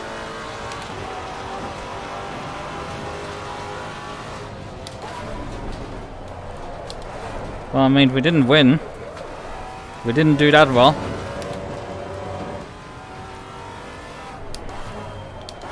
And I messed up 2 corners in a row.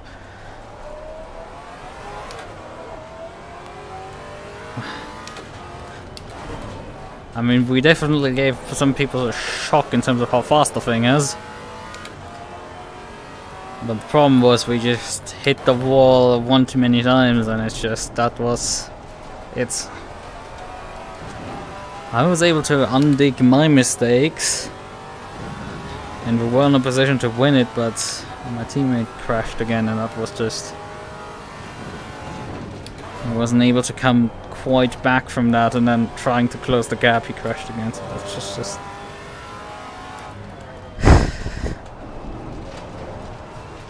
I can't remember his first name.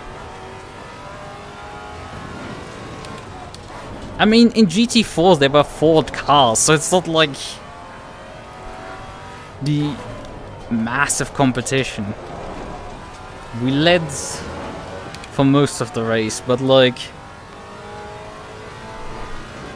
it doesn't matter in the end. Like, I'm kind of just tired of that shit. It's like when I show up as actually the fastest driver and it just goes south hard.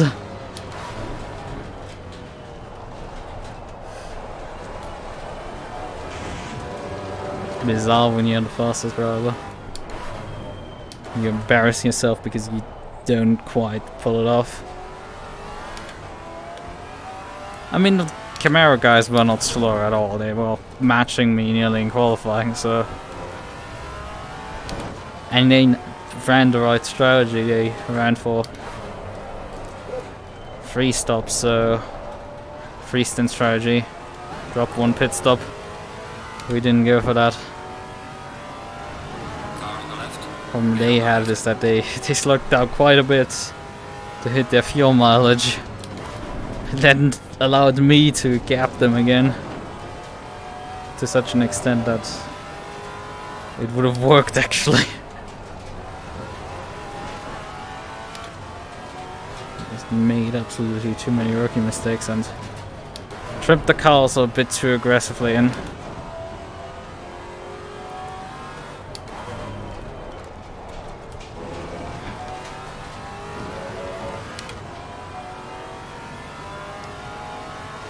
I mean, I am usually towards the top of the fast guys, but it's just I'm not the fastest. Where is this making? I says, oh yeah, you're driving against one of the faster guys. Yeah. I'm not winning. Am I? I'm only finishing second always. Sort of the same thing with when I raced the McLaren with Elena at the Glen, and the competition was just not present at all in GT4. The pace was just awful. The others, but the problem was Elena crashed the car, and you can't really make up a lap worth of time loss. It just doesn't work. I mean, I drove a lap down on one of the 2 cars that had overtaken us in that race. And I think like nearly a lap on the other one, but that was nearly 2 laps ahead of us when I took the car, so that was kind of the issue there.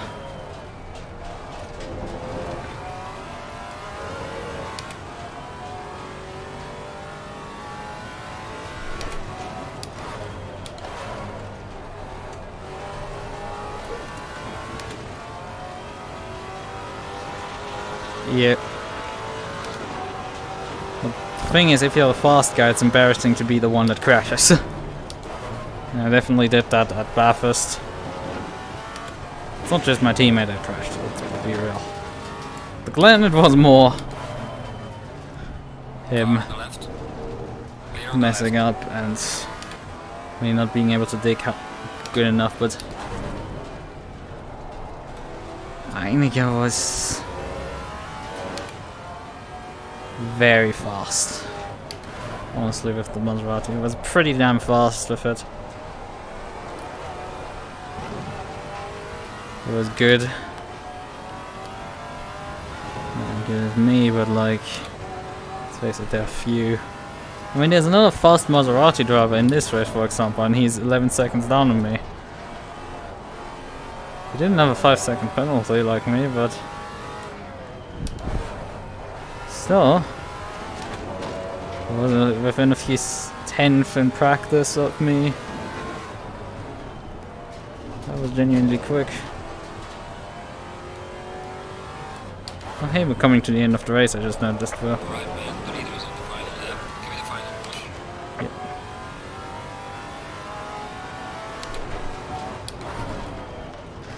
push. Yeah, it's just, it sucks more for me personally. Who like always judges those hot lappers who are like fast in qualifying and just completely crash the car in the race. This shouldn't happen to someone who has years and years of endurance experience and just can do these things. But yeah, the problem is that I didn't put my foot down on the setup and just said, well, we're taking that one click of ALB out of the rear end that he put in there. And I made the car occasionally volatile on braking, but also a bit more volatile on the acceleration.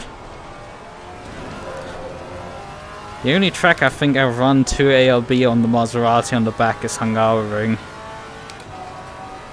Even this setup there is pretty freaking sketch in all honesty. Like, I've had during this race moments where I have oversteered into this corner and then locked the front tires into this one. And I mean, it destroys the tires completely. I'm dropping quite a lot of pace right now. Not that I'm focusing too much anymore. Guy in front is going, and well, Van der Kansberg is actually somewhat closing in, but like Leader has finished the race. on the final lap he's 2 seconds behind. I just need to bring the car to the finish line.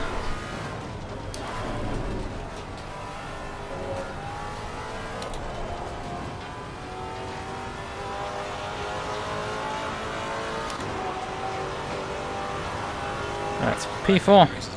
Good job, you did the best you could. Take it easy indeed. Surprisingly, the race I think I've gotten the closest to actually winning it.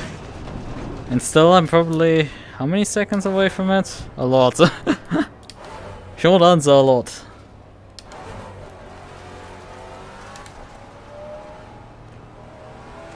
Too many.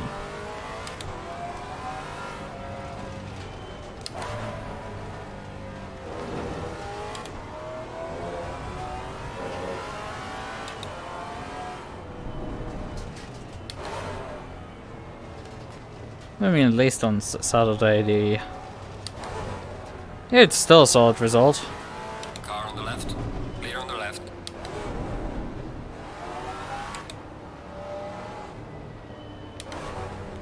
It's just I would probably have liked to get actually the well, I'm listed right now P3, so that's a bit wrong. So it must be P7 for Dieringer in the other Maserati. Right. Also, let's pull over and check out the replay a bit, because we've had, I think, some close moments there. When I came out of the pits, when Katzberg jumped a bit, so I would like to know what happened there. Also, we probably should, you know, check on the tires conditions. So race 3 was run. I started on tires at 3. That got light graining, front right, left rear, left right, right rear. Yeah, that's not too surprising. That my pace then dropped off, and tires at 5 had rear had the same pattern. Tires at 4 was my qualifying set, and then also rear tires grained. But yeah, was driving the car a bit too sideways for its tires. It destroyed the tires over the stint, which is, you know, not too surprising when you see some of the antics outboard.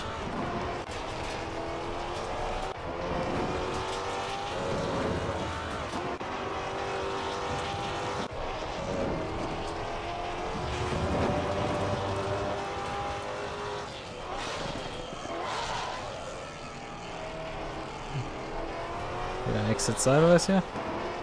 No, not much. Huh?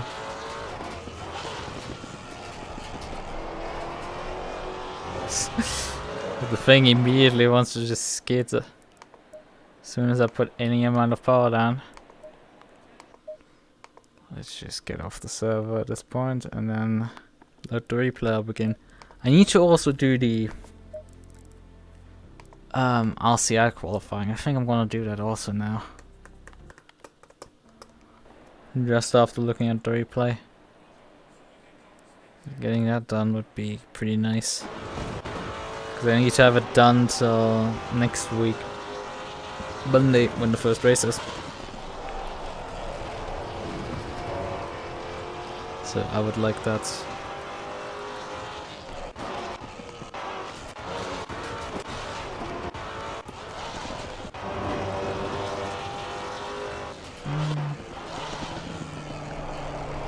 Yeah, I've been struggling relatively early on in this.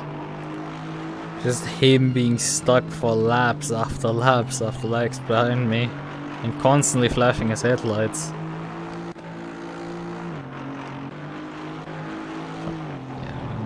Some grass there.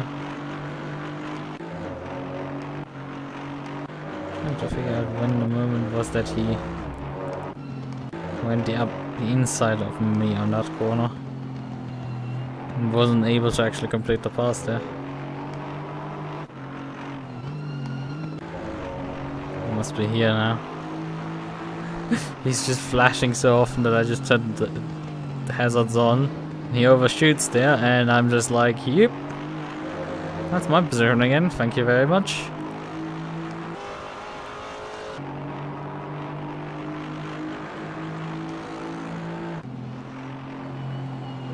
So he comes in. Shoot is. Some close fighting. He comes in at the end of this lap.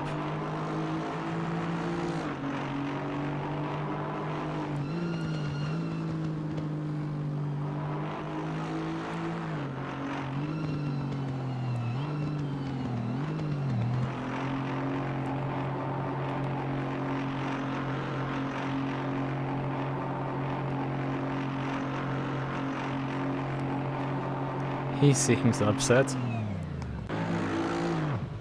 Oh! That's the explanation what the hell happened, that he nearly got... He overshoots here. He has to maneuver, that's why he nearly... That's why he came barely out in front of me. He lost massive amounts of time because he overshot his pit box. That's why. That explains it. That's... So he comes now out of the pits and he's gonna be... Somebody spamming me on Discord, people gonna just look at this. So where is Van der Katzbach? There he is. Right. Van der Katzbach had pitted about 5 laps earlier. So he had pitted early just to get out of the traffic. He did the strategy that I talked about when he was following me. Just like, why didn't he pit earlier? Well, here's Van der Katzbach. Quite a bit behind, actually, in this situation. I think he was also quite a bit behind before he headed into the pit lane. I mean, we can check that. Van der Katzbach, after all, he's somewhat arrow-prone at times. So, there's that.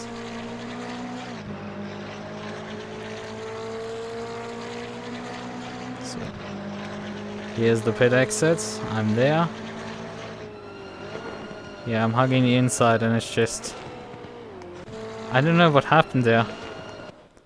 Did I irritate him? Because I'm definitely within the lines, you can clearly see. Like, I'm struggling to pull the car out, but I'm hugging the inside as much as that's humanly possible. I'd like... I don't know, did the ABS fail on this crapshoot of a car? Yeah, he braked I think too late. We got a lap earlier. He brakes here, roughly on this marker here, and then on this lap here,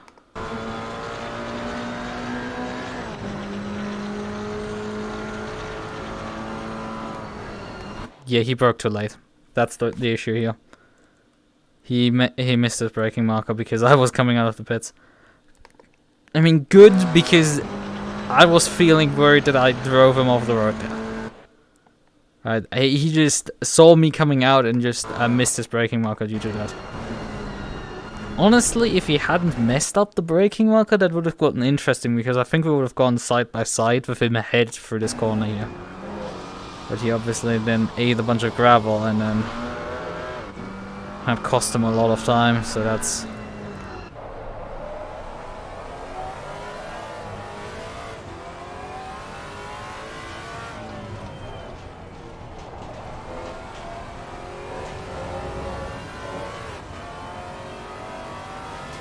And I wouldn't say scared, he just lost concentration and missed his braking point due to that. He just... I mean, it is a very unfortunate moment when you come out of... I mean, you can see my issues coming just out of the pit lane here. Isn't it the pit limiter? Go up to second very quickly. Go third. Yeah, the thing was wobbling a lot and he's suddenly gone then. From my perspective, I can not really see the pit exit line. Like, I can guess it's over there, but like I thought I was way closer than I actually was to the leading edge there.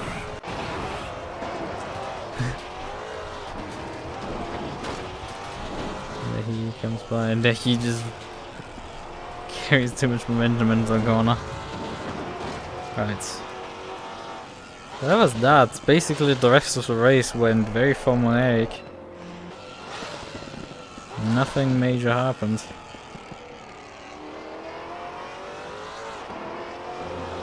And you can watch the start. I haven't actually watched that one yet. I've watched the start from the other Maserati's perspective.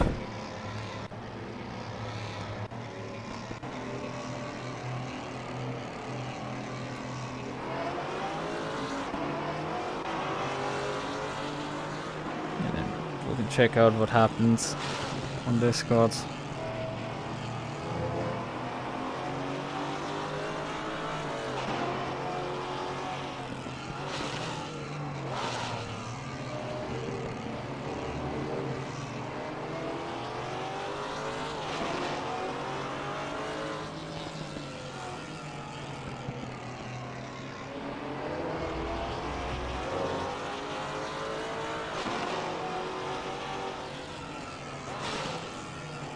And gone already past there, so just realized I thought Van der Katzberg was following me for the first few laps, but no, he was following me.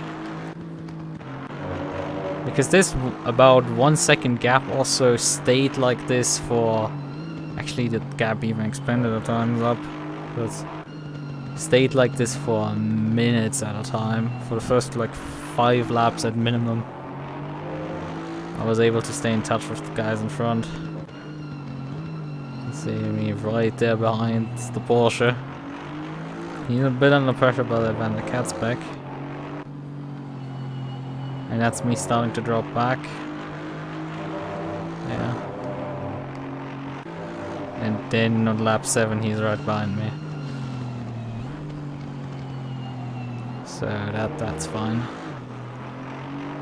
That explains it.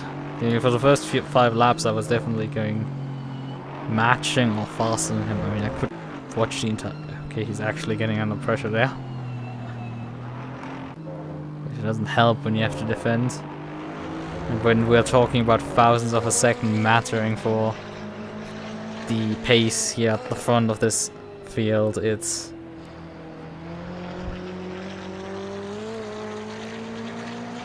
There was a bump. A bit of a gap to him.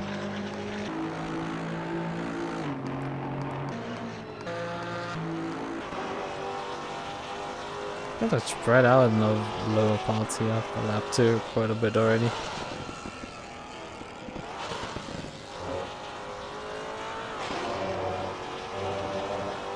Right, we wanted to check also how far Van der Katzberg was behind when he came to the pits.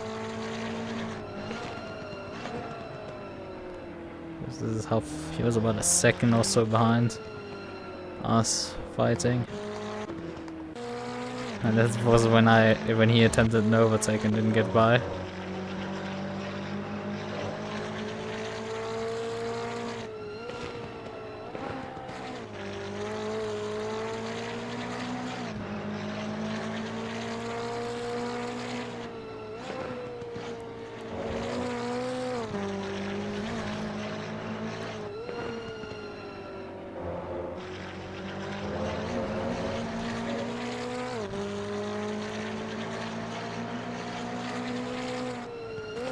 He's coming in at the end of his lap. He wasn't actually that far behind. I guess he's just coming very cautiously in. Oh, he hit the wall there. Is he overshoot or something? Because he didn't have a penalty like me. But he also ended up right with me when I came out. And he had like 5 laps to undo the issues of his car. But I guess he wasn't really faster than me anyway. That was his problem. He wasn't really fast at all. So when he got...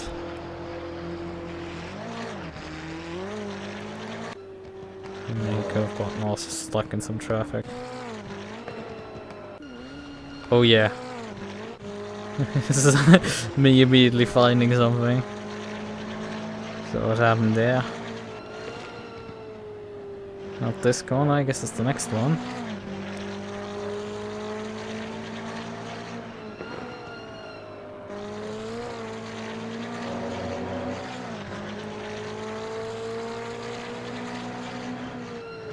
Oh yeah. And that's the explanation of when the Katzberg was behind me, because he dropped this time there. He had already lost about... he was already 1 second or so behind, and then he just dropped there at least 3 seconds or so. Is there a literal housing estate? Wait a second, give me a second.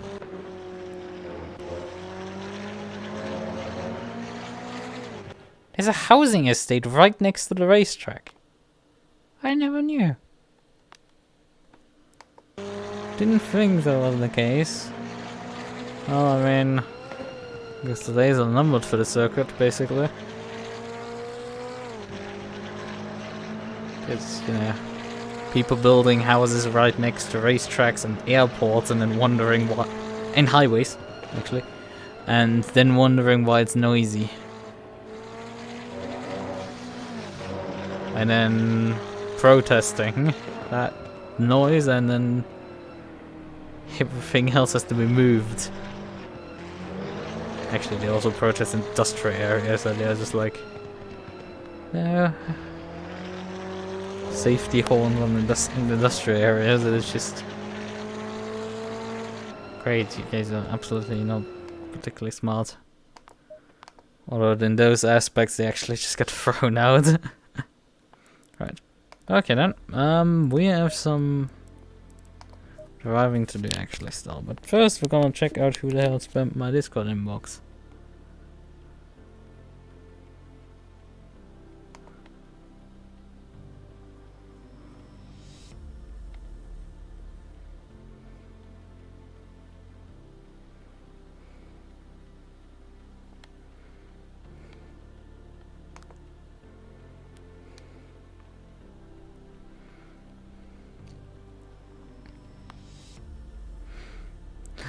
Yeah, that's precisely what I was talking about. Oh, he actually was he congratulated me at least in public, so... oh, that was Adelina who pinged me. It was Adelina, so he congratulated you.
Right, okay then. Let's figure out... Let's open the LCI page and... Is LCI? This is LCI. Okay. I need to actually log in. I think I need to log in with Discord. Because I don't think I actually have a regular account of them. Alright. There it is.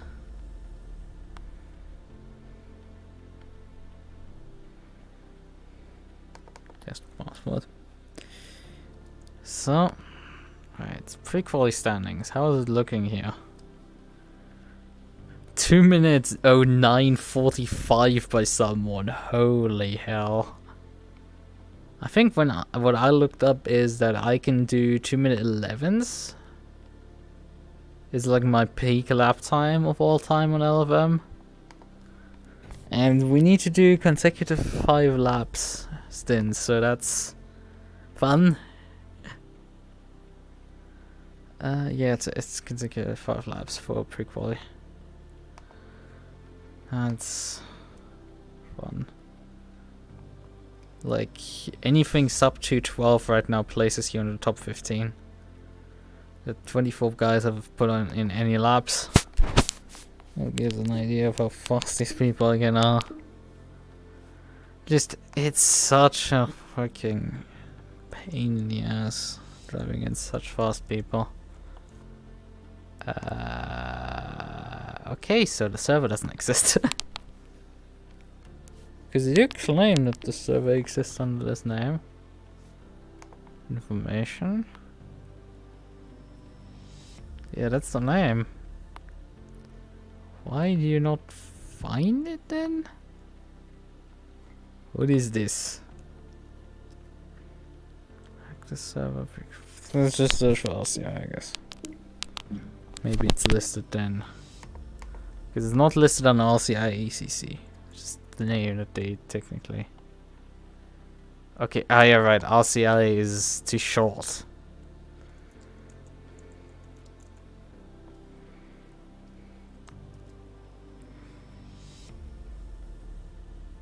Well, great. Racing is like basically all the names. Search for Maserati because it needs to be Maserati. There shouldn't be too many. Yeah, RCI Motorsports pre-qualifying. Thank goodness it actually exists. Yeah, I mean, you couldn't search for RCI Motorsports. That's probably the way. Green light. Right, okay then. Silverstone set. How, well, this has brake pad 1 still on. We probably don't want that. 30 degrees track temp. I think we can go down a click on the ducts here. And go a bit up on the pressures. This setup still has a very little toe on the rear. Let's up that. Stabilize the car a bit. Fuel we can take out of the car because we don't need that much. Alright then.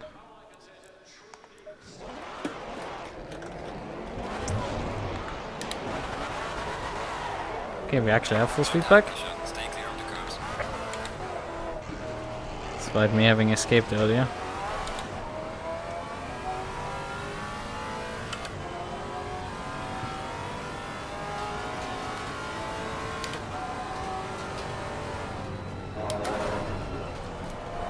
Car on the right. Clear on the right. I don't know why I'm getting blue flag when this guy's clearly off pace. I'm pretty sure the guy was also coming out of the pits like me.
Let's see what we can put together with this car. Tires are pretty low pressure still.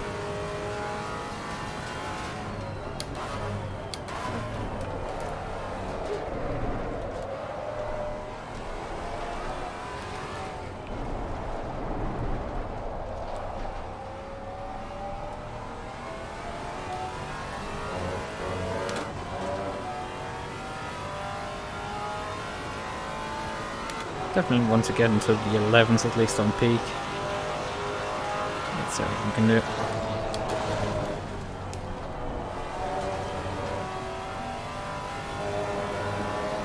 Off that a bit faster.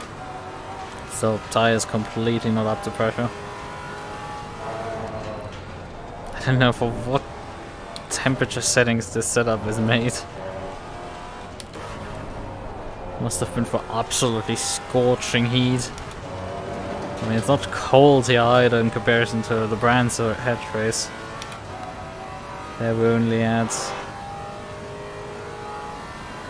15 degrees Celsius track and air, but like here it's 30 track. Oh god, I'm braking way too late. But here's 30 air and 20 track, and it's like tiles just not coming up to temps.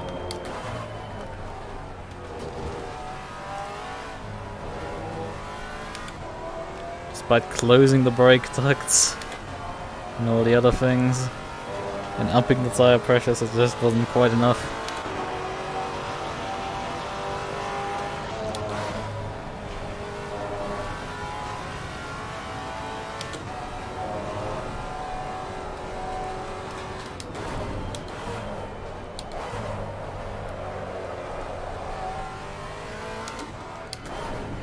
Thank you.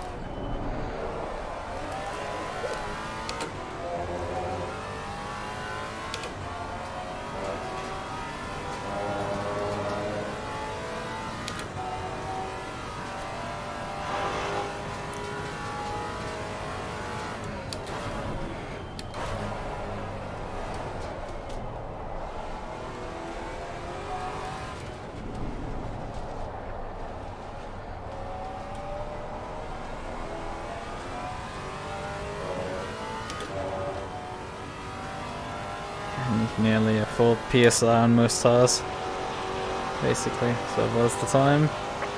11.4. Well, I'm pretty sure there's more in there. But we need to put 5 laps consecutively together, so that's objective number 1. Actually pre-qualify. And we so far put on 1 lap.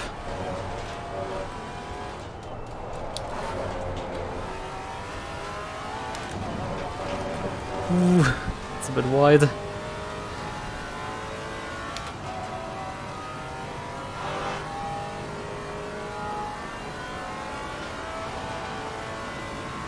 I think the braking marker here is missing. It's a problem.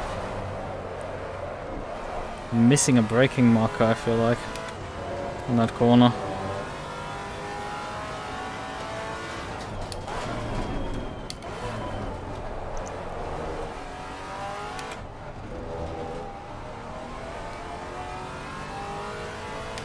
There's quite a bit of time still left in that corner.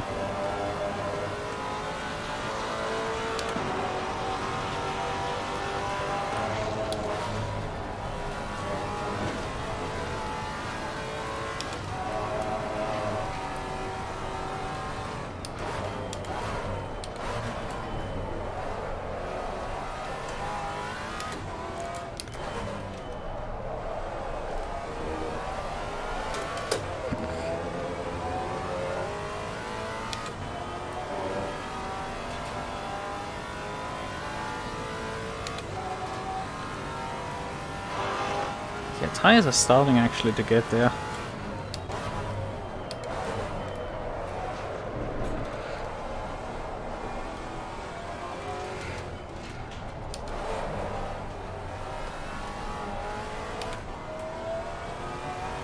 That wasn't particularly the best run off farm corner. Got quite a bit of time there.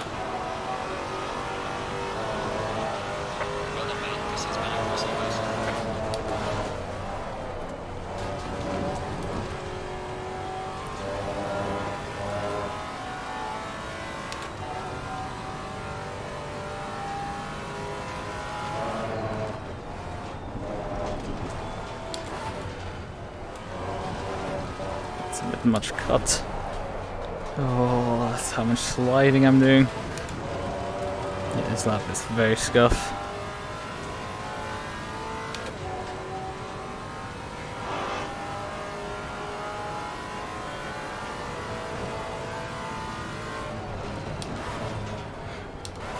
Oh, still too fast. Like, just can't get the braking marker down.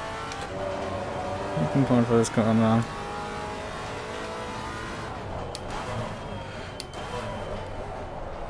Oh, as this thing drives like a dream right now.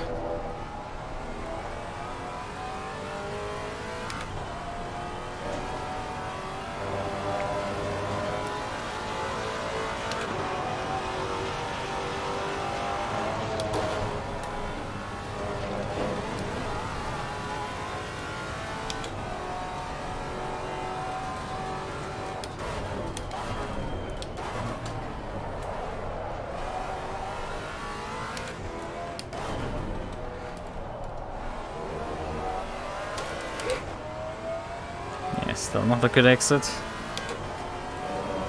I'm stuck right now mid 11s, which is not that great.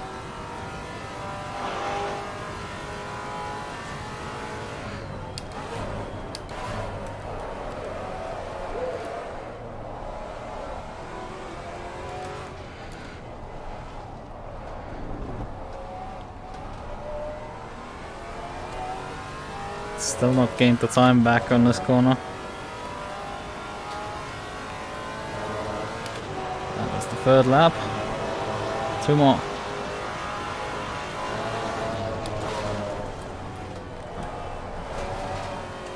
Got very wiggly down the entry.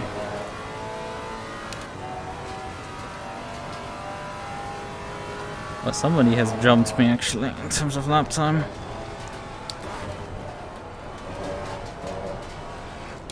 Not too surprising, I would say.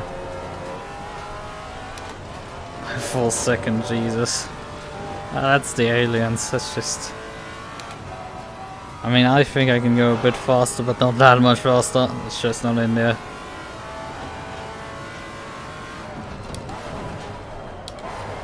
Oh, come on, why can't I just not get this corner right?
Continuing to match my time but not improving. Yeah, if I wanted to improve, that's just not gonna happen, I know.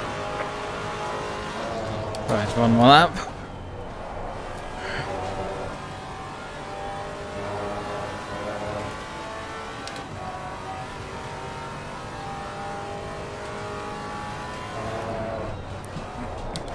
No, no, no, no, no! Oh, that was close.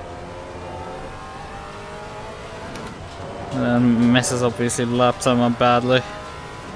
The car just suddenly didn't want to take the corner anymore, which is fun stuff. That's thrown me massively off the pace.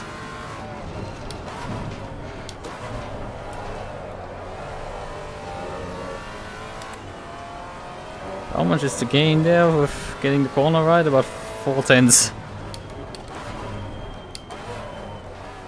Per second. Just for driving that corner, right?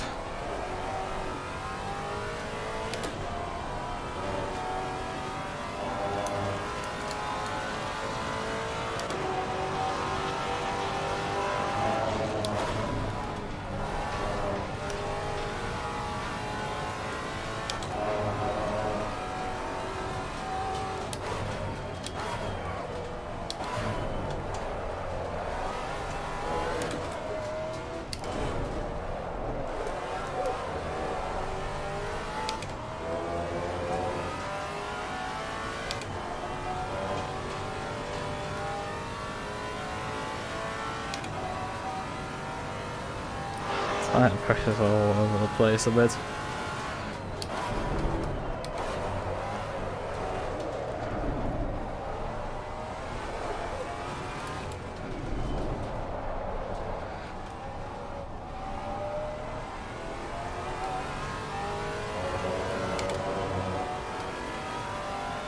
Well then, let's end it after this lap, because then we have the 5-lap sequence.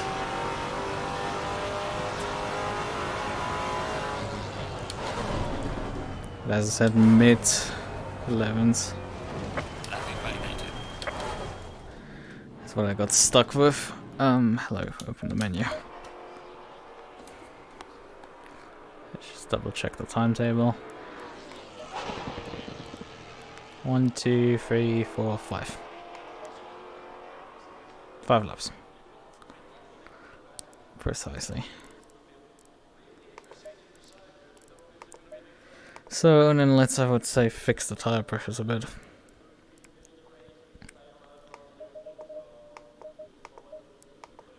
Because that was a bit down.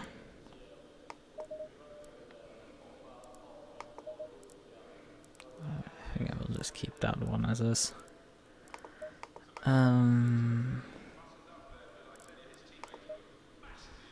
Light grading on the rear immediately. Oh, this thing is already driving a bit too sideways for it even. Even though it's still too sideways. Oh well. Not the end of it. But I think I've driven enough. Where does this place me roughly? Pro Qualy standings.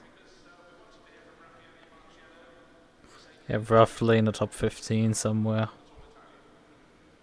It's actually the guy that is going so fast right now.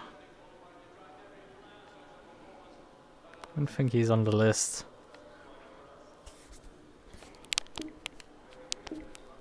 That is Budowski. Yeah, he's missing. No, he is. Marko Budowski, he's P7 in the standings. And he, with a 2-minute 10.9, I think he's in the process of improving that. I mean, his fastest time is matching Dom Healy. So, alright.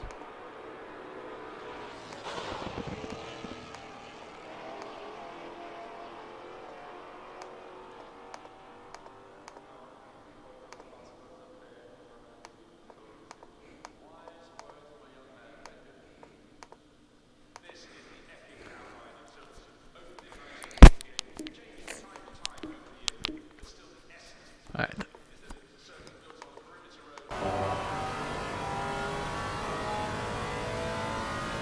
We could watch one of his fast laps. Just as demonstration purpose. Because it's rare to see people driving the same car as me.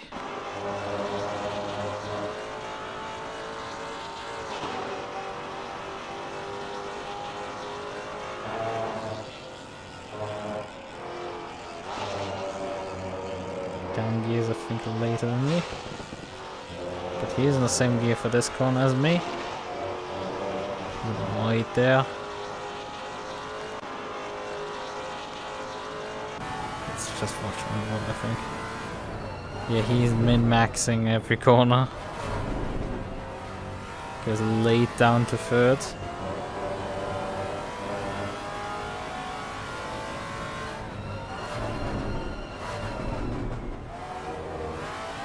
Oh, this lap isn't it?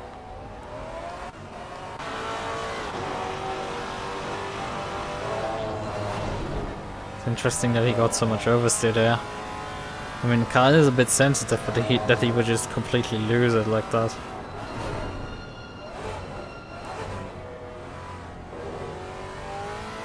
Pulls up very controlled.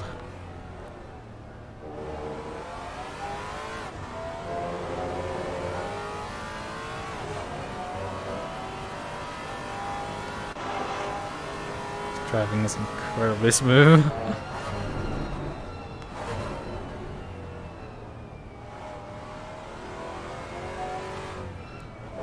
Sure that he's can point, oh hell, he's there a bit off and there off. It's like, yeah, but I'm going sideways at the same time, so it's like I'm losing even more time.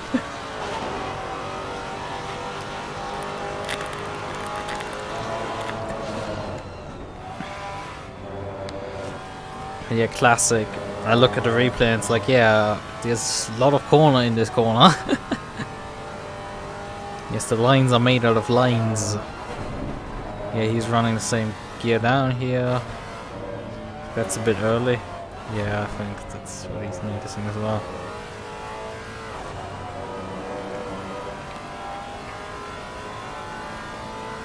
He's obviously nailing the corner at the end of the straight a bit better because he's actually braking at the correct point, not like me.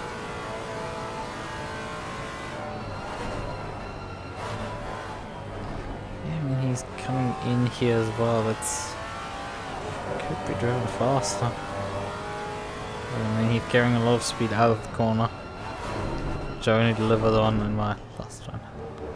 This chicane for some reason is just his bane. He seems to not be able to drive the chicane properly. He's really struggling with that. I mean, I just loaded up the track, drove 5 laps and was done with it. Although I nearly threw one of the laps away.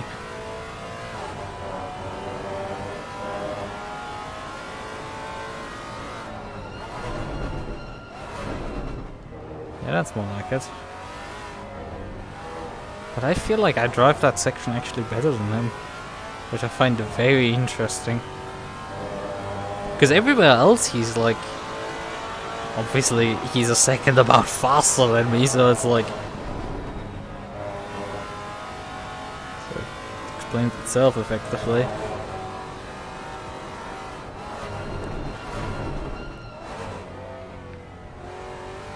Yeah, I think a lot of that is down to him driving very smoothly. And me being throwing the car more in. And this is a very smooth lap in comparison.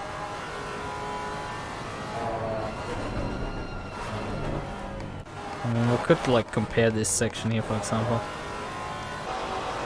The wrong car.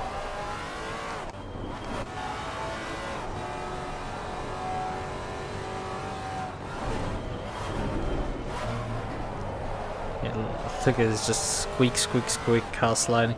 I mean, it looks kind of smooth actually this time around. But I definitely have that oversteer switch out of the corner. That doesn't. He doesn't do that. He drives just like a robot. While I very much just manhandle the car around the circuit because I enjoy doing that. You look at this as like sideways through here, and it's like. And watch the same line for him. No, he doesn't go sideways at all.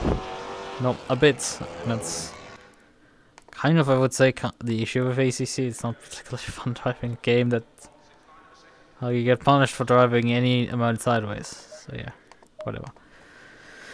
I don't know how far they actually give you, will let us into this championship. Probably the top 40 at minimum. Think. We'll probably check briefly how many people have signed up. There's a bunch of people who haven't actually. Oh yeah, right, because they hadn't done their laps yet. That's why their car isn't confirmed yet. That's why, right? How many people are signed up? I actually I can count that over here. Pre-qualifying 47 drivers, so we're probably gonna drop like 7 or so. I mean, the game can handle up to 30, up to 50 drivers, so I don't really see why they wouldn't drive the 50. There's points for the top 30, so they, I don't know. I don't know how many they will permit through. Maybe they don't even know. There's actually a labeling for pro and for pro split. Pre-qualifying pro. Maybe it would split into 2 splits if there's enough people. I don't know. Currently my lap time is decent enough. Maybe I need to revisit that though. But I still have till, where is it? April 10th. April 10th at 1 AM effectively. April 10th, 1 AM, because the first race is April 10th in the evening. Right. Silverstone. 45-minute practice, 15-minute qualifying, 1 hour race. I have 1 mandatory pit stop for 1 liter of fuel required.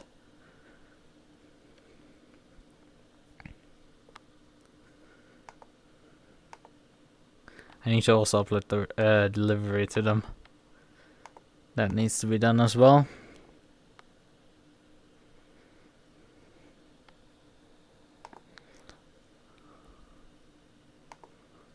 Right.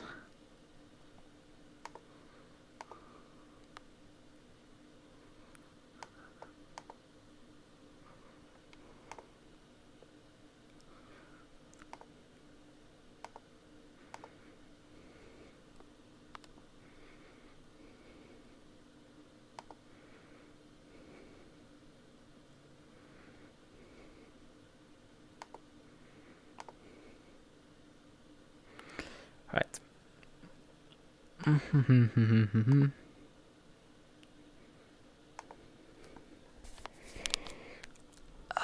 Grab my controllers and end this. That's not a fun race still. It's a bit disappointing when you just can't do anything about the aliens. There's just nothing. These guys just always have that like last edge on you, and you can't do anything about it.